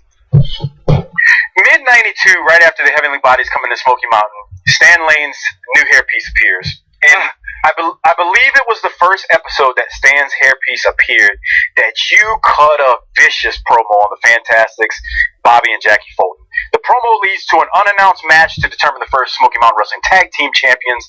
And after we reviewed this episode, we kept getting a question, and people were speculating that it was the fact that this promo was so good by you in this episode that we thought to ourselves, man, did Jim just turn it up a notch because he needed to take the attention away from Stan's head? Because it really, in hindsight, when you're watching it, you're like, that's what looked like happened. But maybe that's just me looking at it now from 25 years ago. I think I was taking my attention away from Stan's head. And I've told this story before, and I love Stanfield. But he had somewhat of a midlife crisis and determined that his hair on top was thinning and it didn't look good. And now Stan's hairpiece, 25 years later, he at his age, he looks better than anybody else half his age. But he came in to that taping, and I had been milking the arrival of the Heavenly Bodies. They didn't even know their names. My new team. Who was it going to be? Who was it going to be? And I've been milking it, and finally we're going to do the reveal. And he comes in the door, and we were there early. They were setting up the equipment. And when the back doors of the gym opened, the sunlight was coming in from behind him, and it looked like, as he was walking toward me, he was wearing a helmet, or like a football helmet, or some kind of. Then I thought it was a coonskin cap. And then he got close, and I said, Stan, what have you done? He said, you like it, Corny? What the fuck? It was a full hairpiece. And it was sewn onto, he had gone to New Jersey to get this thing, and it was sewn onto his fucking head. And I said, Stan, can you work in that? He said, well, I guess we'll find out. And I'm like, well, what the fuck? What, you're a brand new gimmick, and here you go. So the answer was, after the first few times, he couldn't work in it because you couldn't pull on the thing and blah, blah, blah. So, if anybody's wondering why, for a brief period of time there in the first year of Smoky Mountain Wrestling, and this may be your next question, that we put a wrestling headpiece, what's the word I'm searching for? Brian, somebody help me out. The amateur wrestling headgear. That's it. It covers the ears, and it strapped the fucking pelt on his head. But what we claimed was that he'd got an inner ear infection from the Fantastics or whatever, an inner ear problem or a busted eardrum or whatever, and he was doing it to cover up his bad ear, and then if people made noise, the old Mongolian Stomper thing, I just stole another gimmick. The old Mongolian Stomper thing, if the people made noise, he would grab his ear and he would sell it, and he would have pain on his face, and I'd be screaming, don't make noise, Stan's ear, and that would cause it to be louder. So the loudest points of the match sometimes were when they were doing nothing, except Stan selling his ear. That's how we made some chicken salad out of that fiasco. And then the punchline is, I can't remember how long he had it, but it was one day he had worked for us on Saturday night, and he stayed over in Morristown, Tennessee. And Sunday afternoon, the Rock and Roll and the Bodies and I were going up to an independent show in West Virginia, where we just had a ball. But me and Tom Pritchard pull up in front of the hotel and stay, I think, of the Super 8 in Morristown, Tennessee. which right there was just Stan Lane's fucking version of Dante's Inferno, to be stuck at the Super 8 in Morristown on a Saturday night, right? And Stan comes out of his room, and he's got a baseball cap on, and he's got that look on his face. I've seen that look before. And he gets in the car, Tom's driving, I'm in the back seat, Stan plops down in the front seat and looks at us and takes the fucking baseball cap off. And you know how when you've taken like a throw rug and you've put it on your front lawn on the grass for a while, what it looks like when you tell you the grass is all matted down and most of it's dead. That's what the top of Stan's head looked like, because he'd had that thing on for so long and he couldn't bleach his hair, blonde his hair, you know, the back and the sides with that thing on the top, and so it looked bad. I was like, what the fuck happened? After the match, even with the headgear, after the match the night before, he'd gone in the room and he's looking in the mirror, and every time he wrinkles his forehead, his head moves, but the rug doesn't. It's got loose. He's popped a couple of stitches, and he basically took some manicure scissors and just pulled the thing up and just cut it off his fucking head, and I guess threw it away. We never saw it again. And once he got back and got his hair done and got it washed and conditioned and everything, he looked fine from then on. But it was a brutal time. I hear so much about hamburgers from you. Do you like hot dogs? I like dogs. I like hot dogs. I'm not going to shorten it because everybody knows I like dogs, the burgery kind. But I like hot dogs. I actually, to be honest, I like a good, either a smoked sausage or a Polska kielbasa or an andouille sausage or some of those Johnsonvilles on a bun rather than just your standard hot dog. I always think of, I used to eat hot dogs a bunch at buildings, at arenas, you know, standard. If you hadn't had anything to eat, I didn't have to be on a healthy diet, so I would go to the concession stand, and that was where I'd have dinner a lot of times. You know, we had odd hours, and, you know, double shots on Sunday, you're grabbing what you can get. But I'd be chowing down on a hot dog, and Stan Lane would look at me like I was just chewing on a steaming turd. Because, well, more than being healthy and a you know, a bodybuilder and, you know, athlete, Stan had certain phobias. He had a phobia. He had phobia about the police. He didn't want any interactions with the police, and rather than make an illegal U-turn if we were lost, he'd drive 2 miles rather than do anything screwy, because he thought that there was a satellite keeping track of motherfucker Stan Lane down there in North Carolina. Just they were waiting for him to fuck up. They'd see it as soon as he did. No, they were only waiting for him to go to Florida. Well, and some of his phobias may have proven to be somewhat. But and there was another thing, and at one time he had a wonderful photo album, because Stan was quite a photographer during his days on the road, and had a wonderful photo album of many of his friends that he had met and cavorted with over the years, and he got to worrying one night because some of them looked too young, even though they weren't, ladies and gentlemen.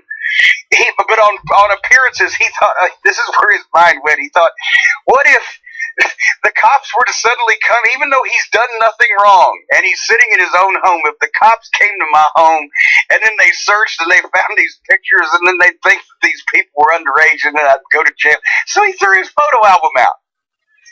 He just, and one of the things, and he was careful about what he would eat also, and he would always point to a hot dog or a sausage or something like that you'd bit into, and he'd go, look at all those gimmicks in there. He'd say gimmicks in there, you know, the little pieces of obviously gristle or whatever. That's why the phrase came about, we don't want to know how the sausage is made, but they taste good.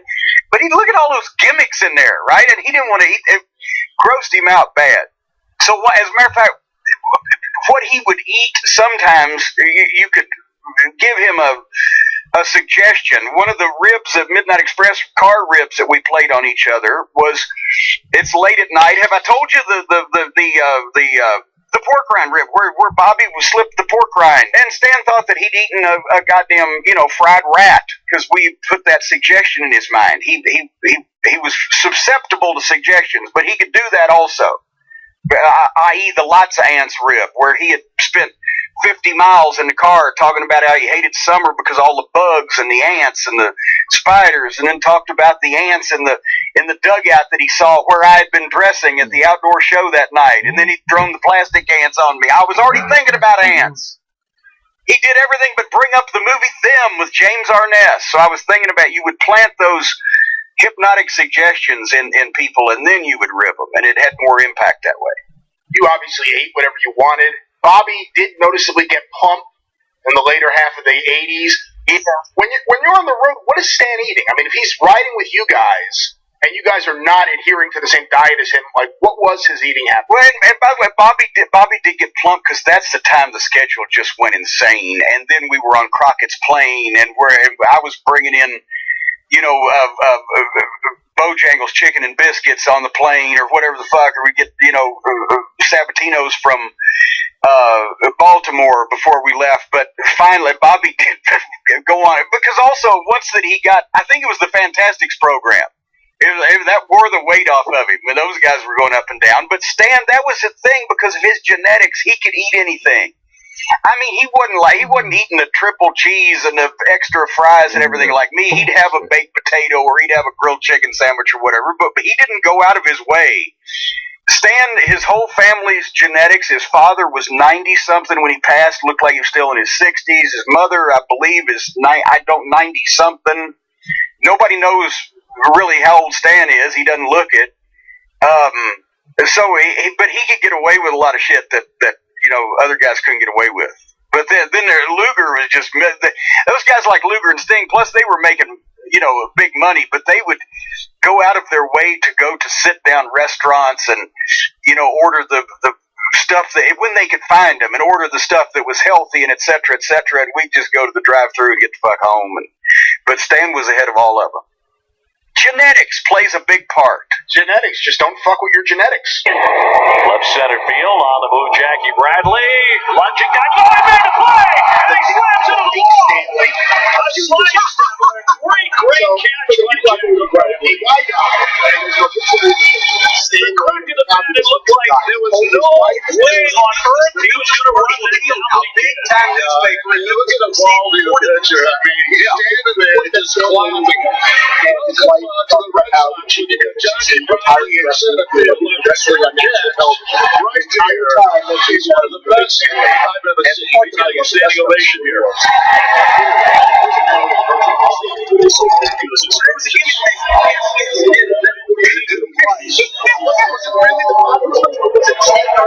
was such a dangerous place. When that ball off the bat, here's exactly what happened. Because everybody is going to get obviously went out on a double. Stan Lane to die. But he was in the Memphis newspaper, and I smelled something, so I called Stan. And Stan, no, I'm dealing with it now, right? Because Stan's, he doesn't really pay any attention to what's going on in wrestling these days, and hasn't for years. He makes very limited appearances, as everybody knows.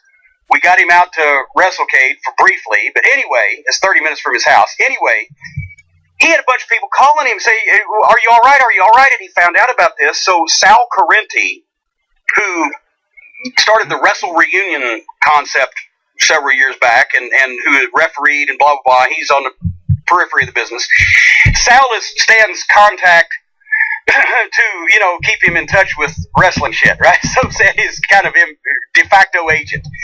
So Sal and Stan get on the phone and they call the newspaper and they say, "We want a retraction on your obituary." And then we've never had anybody ask for a retraction on an obituary. What, is he not dead? No, it's the wrong guy. Well, we don't fact check obituaries. We just get them from the funeral home. So they call the funeral home. And the funeral home says, "Well, that's the information that we were given by this lady. Her husband died. He was Stan Lane of the Fabulous Ones." And Stan said, "No, I'm Stan Lane of the Fabulous Ones." Well, we don't know what to do. So then they get the woman's number. They call the woman. And the woman is hearing none of this. "No, my husband was Stan Lane," right? So it becomes a news story that I got interviewed. They did the Commercial Appeal did a story on the death of Stan Lane. Was not really Stan. Fabulous Ones, wrestling fans. And come to find out, the background was this couple was married in 1987. And at the time, he told her that he used to be Stan Lane of the Fabulous Ones. Now, despite the fact that Stan Lane was still wrestling on national TV as one of the Midnight Express through these years, they didn't watch wrestling anymore, so she didn't know this. And come to find out that the rest of her family knew that it was horseshit, but they didn't want to fucking pop her bubble, so they didn't tell her. So she reported all this everywhere and went through all this, and actually by the time they had the funeral, by the time it was all sorted out later after the funeral, so they actually had pictures of the fabulous ones from 1982 and 83 in Memphis up at the funeral. Were they your pictures? No, well, I don't know what pictures they said they had pictures because somebody went. One person went and undercover to see what was going to happen. Right, went to the funeral. Well, it's a good thing he was dead because honestly, seriously, in some states that would be considered rape. I'm not joking. If you pretend to be someone else, well, but I don't think because he was pretending to be a fucking fictitious character anyway. Supposedly, if she didn't know all the wrestlers are fake. Anyway, point being, they did have the pictures up, and they said he looked nothing like Stan Lane, and that's why the family knew. But this poor woman bought it, and she apparently when the newspaper finally called her, when all this stuff had been sorted out, and called her for a comment, she didn't want to say anything because she was just so mortified over the whole thing, and she just couldn't believe it. She just went, which I can understand that. So that's what happened with Stan Lane's death, and actually then he called me a few months later, and I answered the phone. I said, Stan, I said, I hadn't heard from you since you died. So I heard she was. I now know two people in the wrestling business that I talk to on a semi-regular basis that have both been dead, Stan Lane and Jerry Lawler. Because I told Lawler when I saw him after the heart attack, I saw him like 9 months later. I said, Jerry, I want to thank you for what you did for me. He said, what? I said, you died. It scared me to death. I went on a diet. I heard the woman was consoled by a fake Brian St. John. See if anyone out there gets that reference. I do. Brian St. John was Stan's first tag team partner in Florida. Nature Boy Stanley Lane was trained by Ric Flair in Flair's backyard, and Brian St. John, and they won. Stan told me they won the Florida tag team title. They're both like rookies. Stan was definitely a rookie. I don't know if St. John was, but they beat Eddie Graham and Ray Stevens. That's right. What the fuck? He's like, what the fuck has happened here? But anyway, yes. Our next question comes from Charles. Jim, before Dusty Rhodes noticed Ray Traylor's athletic ability and had the idea to repackage him, were there any other wrestlers considered to be your bodyguard?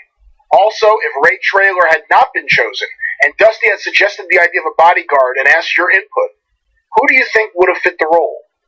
Well, first, let me explain. The answer to the first question is no, there was nobody else, because the reason, I guess it's hard to explain. I think the better bookers don't decide to do something and then find somebody to do it. They find the guy they want to do something.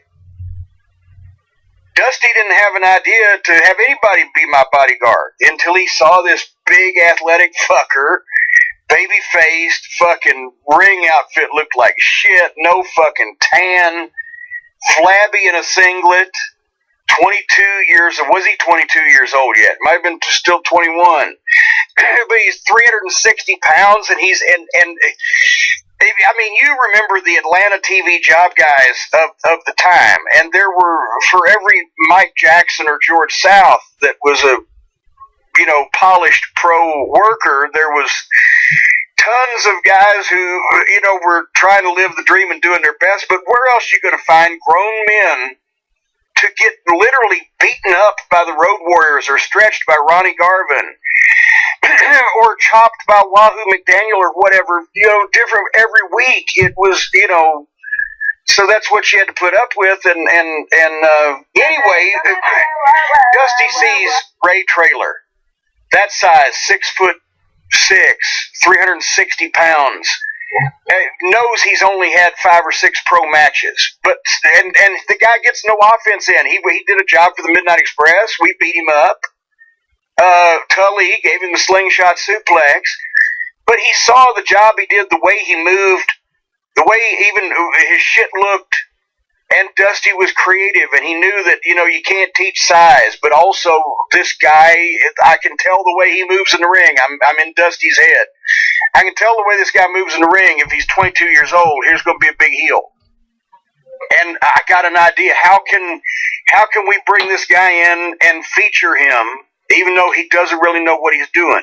He can be a bodyguard or somebody out of the ring. Who around here needs a bodyguard? Well, legitimately, I think I'd been had 3 fans come over the rail at me in the previous month. So it wasn't hard to figure out what about if Jim Cornette's mama from Louisville, Rich Mama, sent a bodyguard who's supposed to be this badass guy. So he was a combination. Dusty just told him to be a bodyguard, and and bring a suit, right? And the first time he brought a suit, and I suggested a cross with the Peter Gunn music, you know, boom, boom, boom, boom, boom, boom, boom, boom. And I said, get a hat, look a little gangsterish, or a little fucking Secret Service-ish, or a little whatever the fuck, and come up with that shit, and you know, and never smile, never fucking show any emotion, and sell nothing. That was obviously Dusty said don't sell anything. I said don't even smile. We just pitched in on shit, and then he could stand ringside with the Midnight Express, the 2 best heel workers in the company. I'm sorry, Tully and Arn, Bobby Eaton and Dennis Condrey, and watch these matches with the Rock and Roll Express and the Road Warriors and Dusty and Magnum.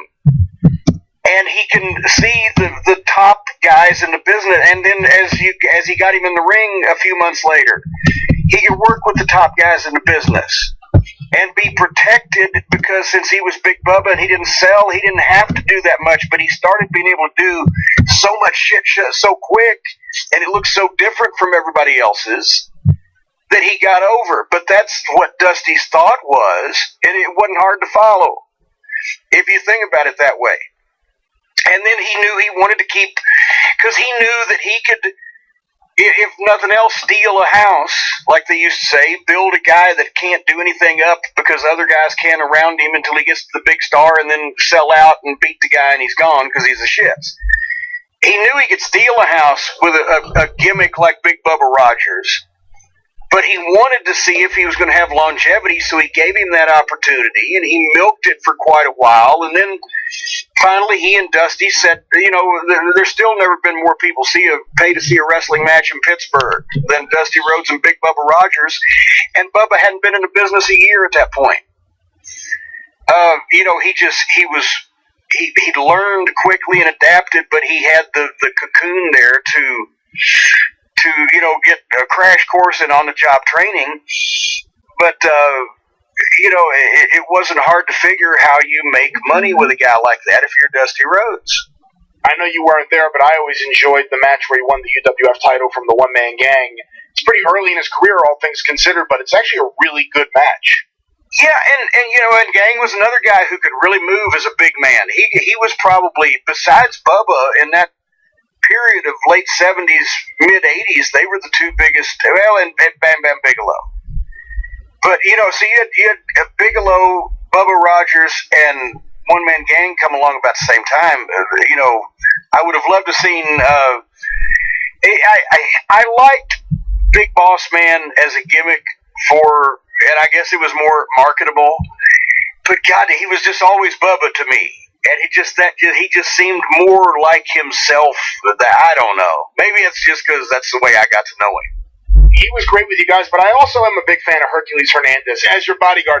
I love those matches in the Irish Field Boys Club where the Express are in the ring and you're doing your thing, and he's facing the camera with his arms crossed at ringside because he has his eyes looking at it in case, you know, Boyd Pierce wants to take a shot at you. He's ready for that. Well, and that was another example of kind of art imitating life or whatever the fuck, because at the time I needed somebody at ringside because I think the cops were even getting aggravated because when I'm on the floor and all 4 guys are in the ring doing some violent bloody shit, even whether I've interfered or not, people knew that, okay, here's my best chance to get Cornette. Then they'd come over there and the cops would have to tackle them.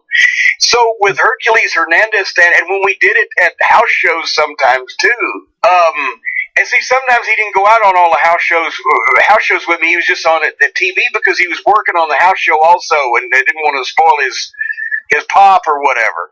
But he would stand behind me and look at the crowd at the house show too, and that way people would say, okay, I don't care, whatever else is going on, I don't think I can get by that motherfucker.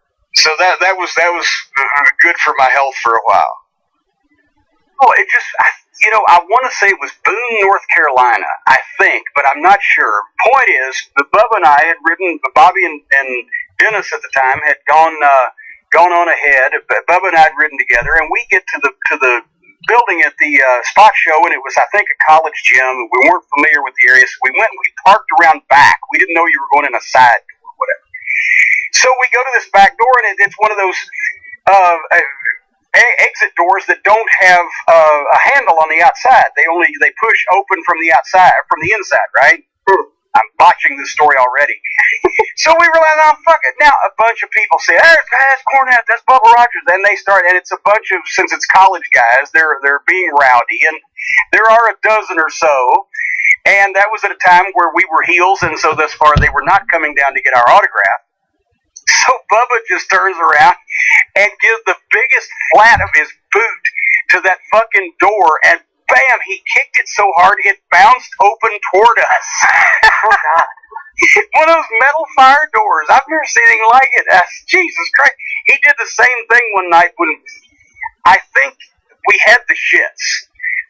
It may have been something we ate on the way back from a show, but we stopped and we were out in the middle of nowhere in the Carolinas at 1 o'clock in the morning on a state highway. And here finally is a gas station so we can take a shit. And we run to the bathroom and they've got the door locked. It's like a $5 gas station, right? The whole place was about ready to fall down, but the biggest security was on their outside bathroom door. Bubba put a boot on that thing and it flew off its fucking hinges. And we got the shit. So Bubba, if Bubba was always good to have around if you had a security issue or a bowel issue. He wrote, Dear Jim, as a huge fan of Ray Traylor, I just had 2 quick questions regarding him. One, after he left Jim Crockett Promotions, were you ever asked to bury him in interviews? And 2, for someone who never ever spoke in Jim Crockett Promotions, did it surprise you how good of a talker he later became? No and no. A short version, no, I was never asked to bury him. And I don't know, I think Dusty was probably sympathetic to him going when he found out about it. Here, the deal I've told real briefly, but I've told it before, but Bubba, Dusty loved him as a worker and a person and a gimmick. And he had brought him in just to work with him. Remember, the original feud was Dusty and Big Bubba, who was the baddest man in the bunkhouse, baby. And they battled over the bunkhouse stampede trophies and all the other stuff. And when they bought the UWF, when they bought Kansas City, Dusty sent Bubba out to work on top. He knew he wasn't going to fucking draw a goddamn dime in dead Kansas City territory, but he sent him out there to be the top heel and get experience doing that instead of just being in my corner. And when Kansas City didn't look good, then Bubba was back with us. And then the UWF, so he could work with Terry Gordy and Dr. Death Steve Williams. He sends Big Bubba down there and puts him in the title mix. He was Our next question comes from creating him as Bristol, a England. box office and a performing heel, like he would have seen Eddie Graham do for a guy like Jack Briscoe as a babyface, or Barry, that he'd done with Barry Windham, Magnum, whatever. Giving him all the breaks. So, the UWF didn't last long either. So Bubba's back as my bodyguard, and the reason why Bubba Ray decided to explore other options was at Starrcade '87 when we had the scaffold match with the Rock and Roll Express, second year in a row of scaffold. Bubba climbed up the scaffold and went after Ricky Morton, and Ricky hit him in the nuts and fucking scampered away. Bubba didn't have to take the bump; it would have killed him at 350 fucking pounds. But he went up there and he found out that they paid us all $10,000 each and only paid him $5. Because I mean, he was just in the corner, but he climbed up there. At 6'6" and 350 pounds, he's climbing like a goddamn spider monkey up that fucking scaffold, right? And he got $5,000, so he decided to explore his options and see if he had worth up north, because he knew some people that were up there. And I'm pretty sure that Hogan salivated at the idea of getting a guy that size that could move like that and bump like that, which then they had a pretty historic house show run right off the bat. So I've gone long-winded. I thought this would be the easy one to answer, but Dusty would have never asked me to bury him because I think he probably said, well, goddamn, I mean, I remember the first time Bubba had $10,000 week in 1988 or whatever it was, calling me up in Charlotte going, I just got a check for $10,000. So I'm sure Dusty was probably happy for him. I'm sure Dusty wishes that he had him, but at the same time, he didn't want to. Ray, I don't think had any heat like that. Interesting. Dusty got programmed with him as soon as he got to the WWF. Well, there you go then. I didn't even remember that, to be honest with you, but that makes a lot of sense because Dusty may have very well said, "Hey, give me this kid." I don't even know who came out on top of it, but I can make both of us look better. And then in terms of him being good on promos, how much of a surprise was it to you? Oh, no, Bubba was fucking hilarious. He was a smart guy, and he had that accent because he was from Georgia, but it fit. The only thing with his voice, his natural voice was very high-pitched. And when he got to laughing or giggling, which he did a lot, or just like I think it's a Southern thing. Well, we go up like that. So it's like when he told me after the scaffold when I'm laying there, Jimmy, you fell so fast. So I was worried that the tenor or the pitch or whatever of the voice would not fit the image. But when he concentrated and kind of got that, a little of that in it, he made it work. But he was just always hilarious, great storyteller, and just a hoot to be around in a locker room for everybody. How did he tell you that he was going up there and he gave us notice? He told me he was pissed at his chick, and he was checking to see if they wanted him, is what he told me. And then he told me, hey, guess what? They want me. He didn't hide anything from I assume, Bobby and Stan, as I recall, knew about it also. We weren't going to say anything or stooge him off or whatever.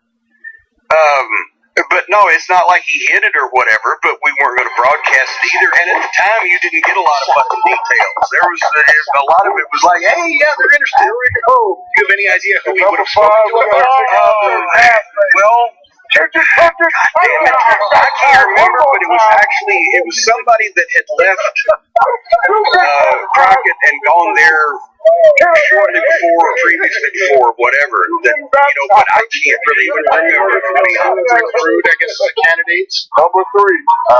If Rude had already gone. But once again, I don't even know if it was that they recommended him, and I think it was that they just gave him the fucking phone number. And I don't know that he actually, that anybody actually hugely recommended him or before he made an initial contact. All he had to do was look on fucking TV. He's been on TBS, basically unbeatable, invulnerable, and indestructible for 2 fucking years. And a huge guy that Hogan believable challenge and could bump and fly like crazy. You're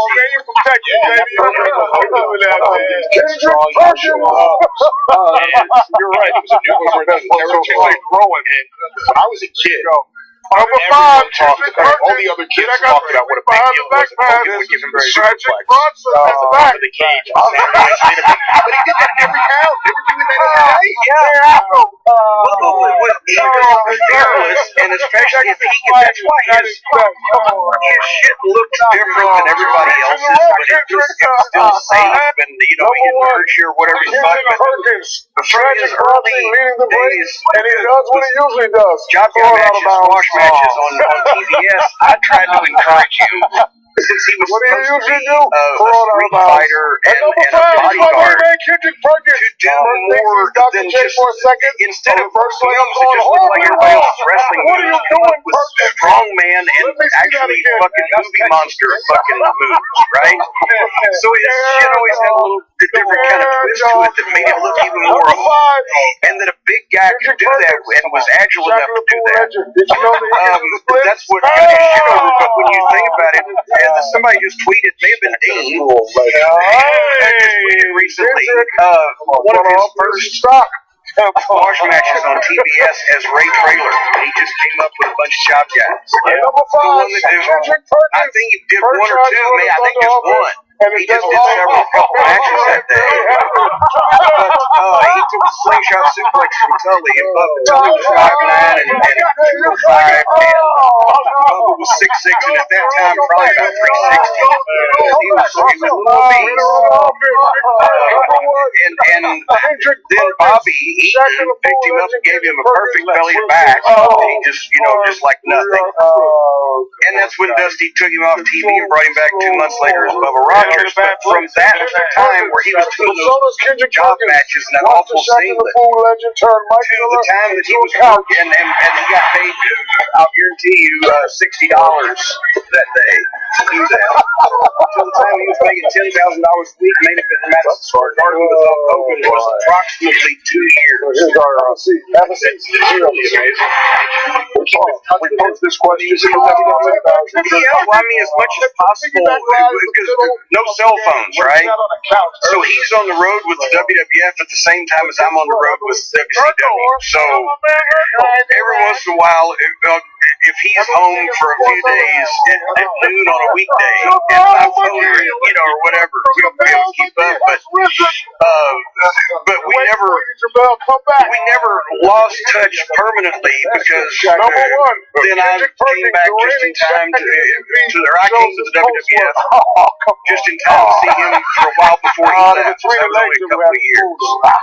And then he was in WCW for a while when I was in the office up there, but then he came back just as I was getting into development, et cetera, et cetera. And then he came to OVW as a trainer. So every few years we would get a chance to catch up. But it just his learning curve early and his work in the ring, especially first 5 years he was in the business, was just insane. Ladies and gentlemen, I present to you a 9-step travel. Dusty had seen big things in from the beginning, and that's why he worked his first program with him. That's why he kept him so strong.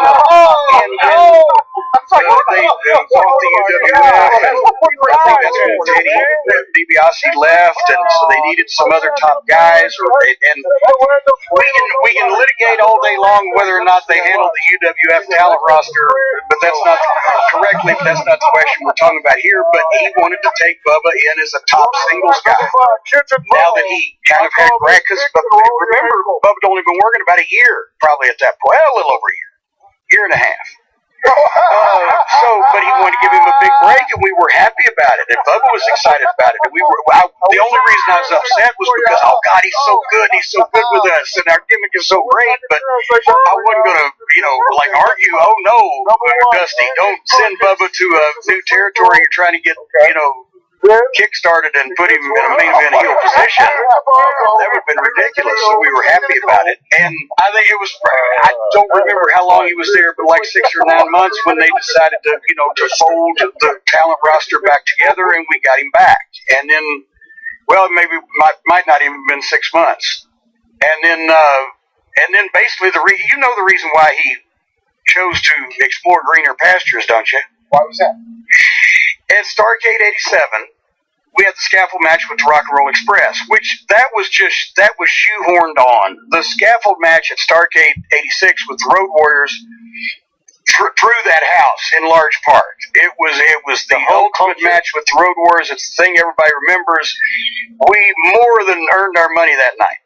At Starrcade '87, it was basically a scaffold match with the Midnight and the Rock and Roll after our peak of our program, just because it's the Midnight Express, the Rock and Roll Express, and the scaffold. It's the most interesting thing they could come up with for us to do, but it didn't allow us to have a great match, as I believe I mentioned. So, but at least we did it, and we got $10,000 apiece, except for Bubba, who the closing, since I wasn't going to climb that motherfucker again, the closing spot was that Bubba would go up there and menace Ricky, and people were going to think Bubba's going to throw Ricky off, and Ricky would fucking punch Bubba in the nuts and scurry away. But Bubba gets his check, and he only gets $5,000. Well, he climbed the fucking thing too, and he was the biggest one of the bunch of us. That Bobby and Dennis once again took the fucking bump as normal. Actually, no, it was Bobby and Stan by then. Excuse me. Yeah. So Stan got the honors, but anyway, everybody in the match should have got the same thing, and because everybody was working together, and he got half the money. That's what he just say. If Jim Crockett had just given him $5,000 more, he wouldn't have made the phone call to see if there was interest elsewhere and would have stayed there with us. Fantasy booking now, when you do the midnight versus midnight angle and feud, what do you think Bubba's role would have been if he had stayed?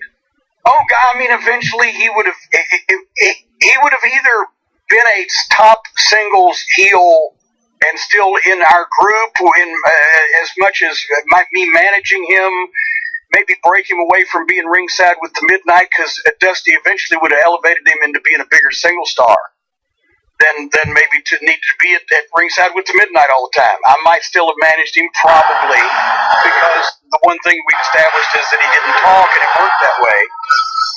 But he would have been a top single heel that would have been working with Dusty and whoever was in his Magnum spot or Barry Windham spot or Sting spot or whatever, and all the top baby faces, the Road Warriors, etc. I had never thought about this before this conversation here, but what if when Paulie and the original Midnight attack you and the Express in the studio, what if Bubba had turned also and gone with Paulie and Dennis and Randy? It would have killed him deader than 4 o'clock because they were about to bury our angle, so he would have been involved. And when they threw all that dirt on top of us, he would have been covered up with it. I got to bring up one other thing, and that's that the WWE Hall of Fame has actually gotten one right. And I'm not saying that nobody else in the Hall of Fame deserves it. I tweeted that, and somebody said, "What do you mean, Sting didn't deserve it, this, that?" Actually, Sting deserves to be in any wrestling Hall of Fame, but I don't necessarily know WWE Hall of Fame. Since he only had 2 matches there, and he lost both of them, which was the stupidest thing I ever heard in my life. But they announced over the weekend that the Big Boss Man will be going in the WWE Hall of Fame, and that I am fully on board with, because we've talked about it before, about the selection process, and it bears mentioning again, apparently, because some people on Twitter still haven't heard my explanation of it. But Bubba's gone now, but I think his wife Angie, I think it'll be a big honor for her. It'll make her feel good. I think for all of the fans that he had, I think it will make them feel good, and that he definitely deserves it. He was not only one of the best wrestlers that have ever graced the ring in the WWF, but also one of the most quality human beings, as far as I'm concerned. And I did a column on my relationship with Bubba. I'll always call him Bubba, and he didn't want to be called Ray when he was with us. And I was called on the phone at my house in Stamford from Vince McMahon himself, not the other Vince, saying, because he probably knew what I'd say to the other Vince, saying, "Pal, we want to bring back the Midnight Express." I don't know whether it was his idea, because every time we would go somewhere in the car together, or people would recognize me in public and he'd be with me, they'd ask me about the Midnight Express, even when I was managing his champions. And, so he certainly had curiosity about it. Maybe it was Russo, because he was sick of hearing about the Midnight Express. Oh, I said that name. And maybe he was trying, okay, well, I can make even the greatest tag team in all of wrestling history look like a bunch of buffoons. We'll just, trade on the name. I don't know where the fucking thing came up. But they called me and asked me, and they pitched then Bart Gunn and Bob Holly. And I've heard since then that there was discussion that it would be, 2 other guys that were already in the company that they weren't doing anything with. And I think one of them may have been fucking Edge at the time, who they had just signed just recently. But anyway, it ended up Bart and Brian. That was what was pitched to me. I called Bobby Eaton and said, "Hey, they want to do this." He's corny. I don't care. And I got him in the burp. Excuse me. There's another one. It's kind of like the women wrestlers that sell their panties on eBay. People tune in to hear your belching. So imperfections, but also I took Bart and Bob, and I loved Bob too. I was the first one to give Bob a job in a territory at Smoky Mountain Wrestling. He wasn't making enough money to come up from Alabama. He had to be a welder, and then he got the WWF spot. But I liked both those guys. Took them to the ring in the studio and tried to teach them some Midnight Express double team stuff, and it wasn't going to work, because what if somebody came up with the new Eagles now that Glenn Fry's dead? People go, "What the fuck?" It just wasn't.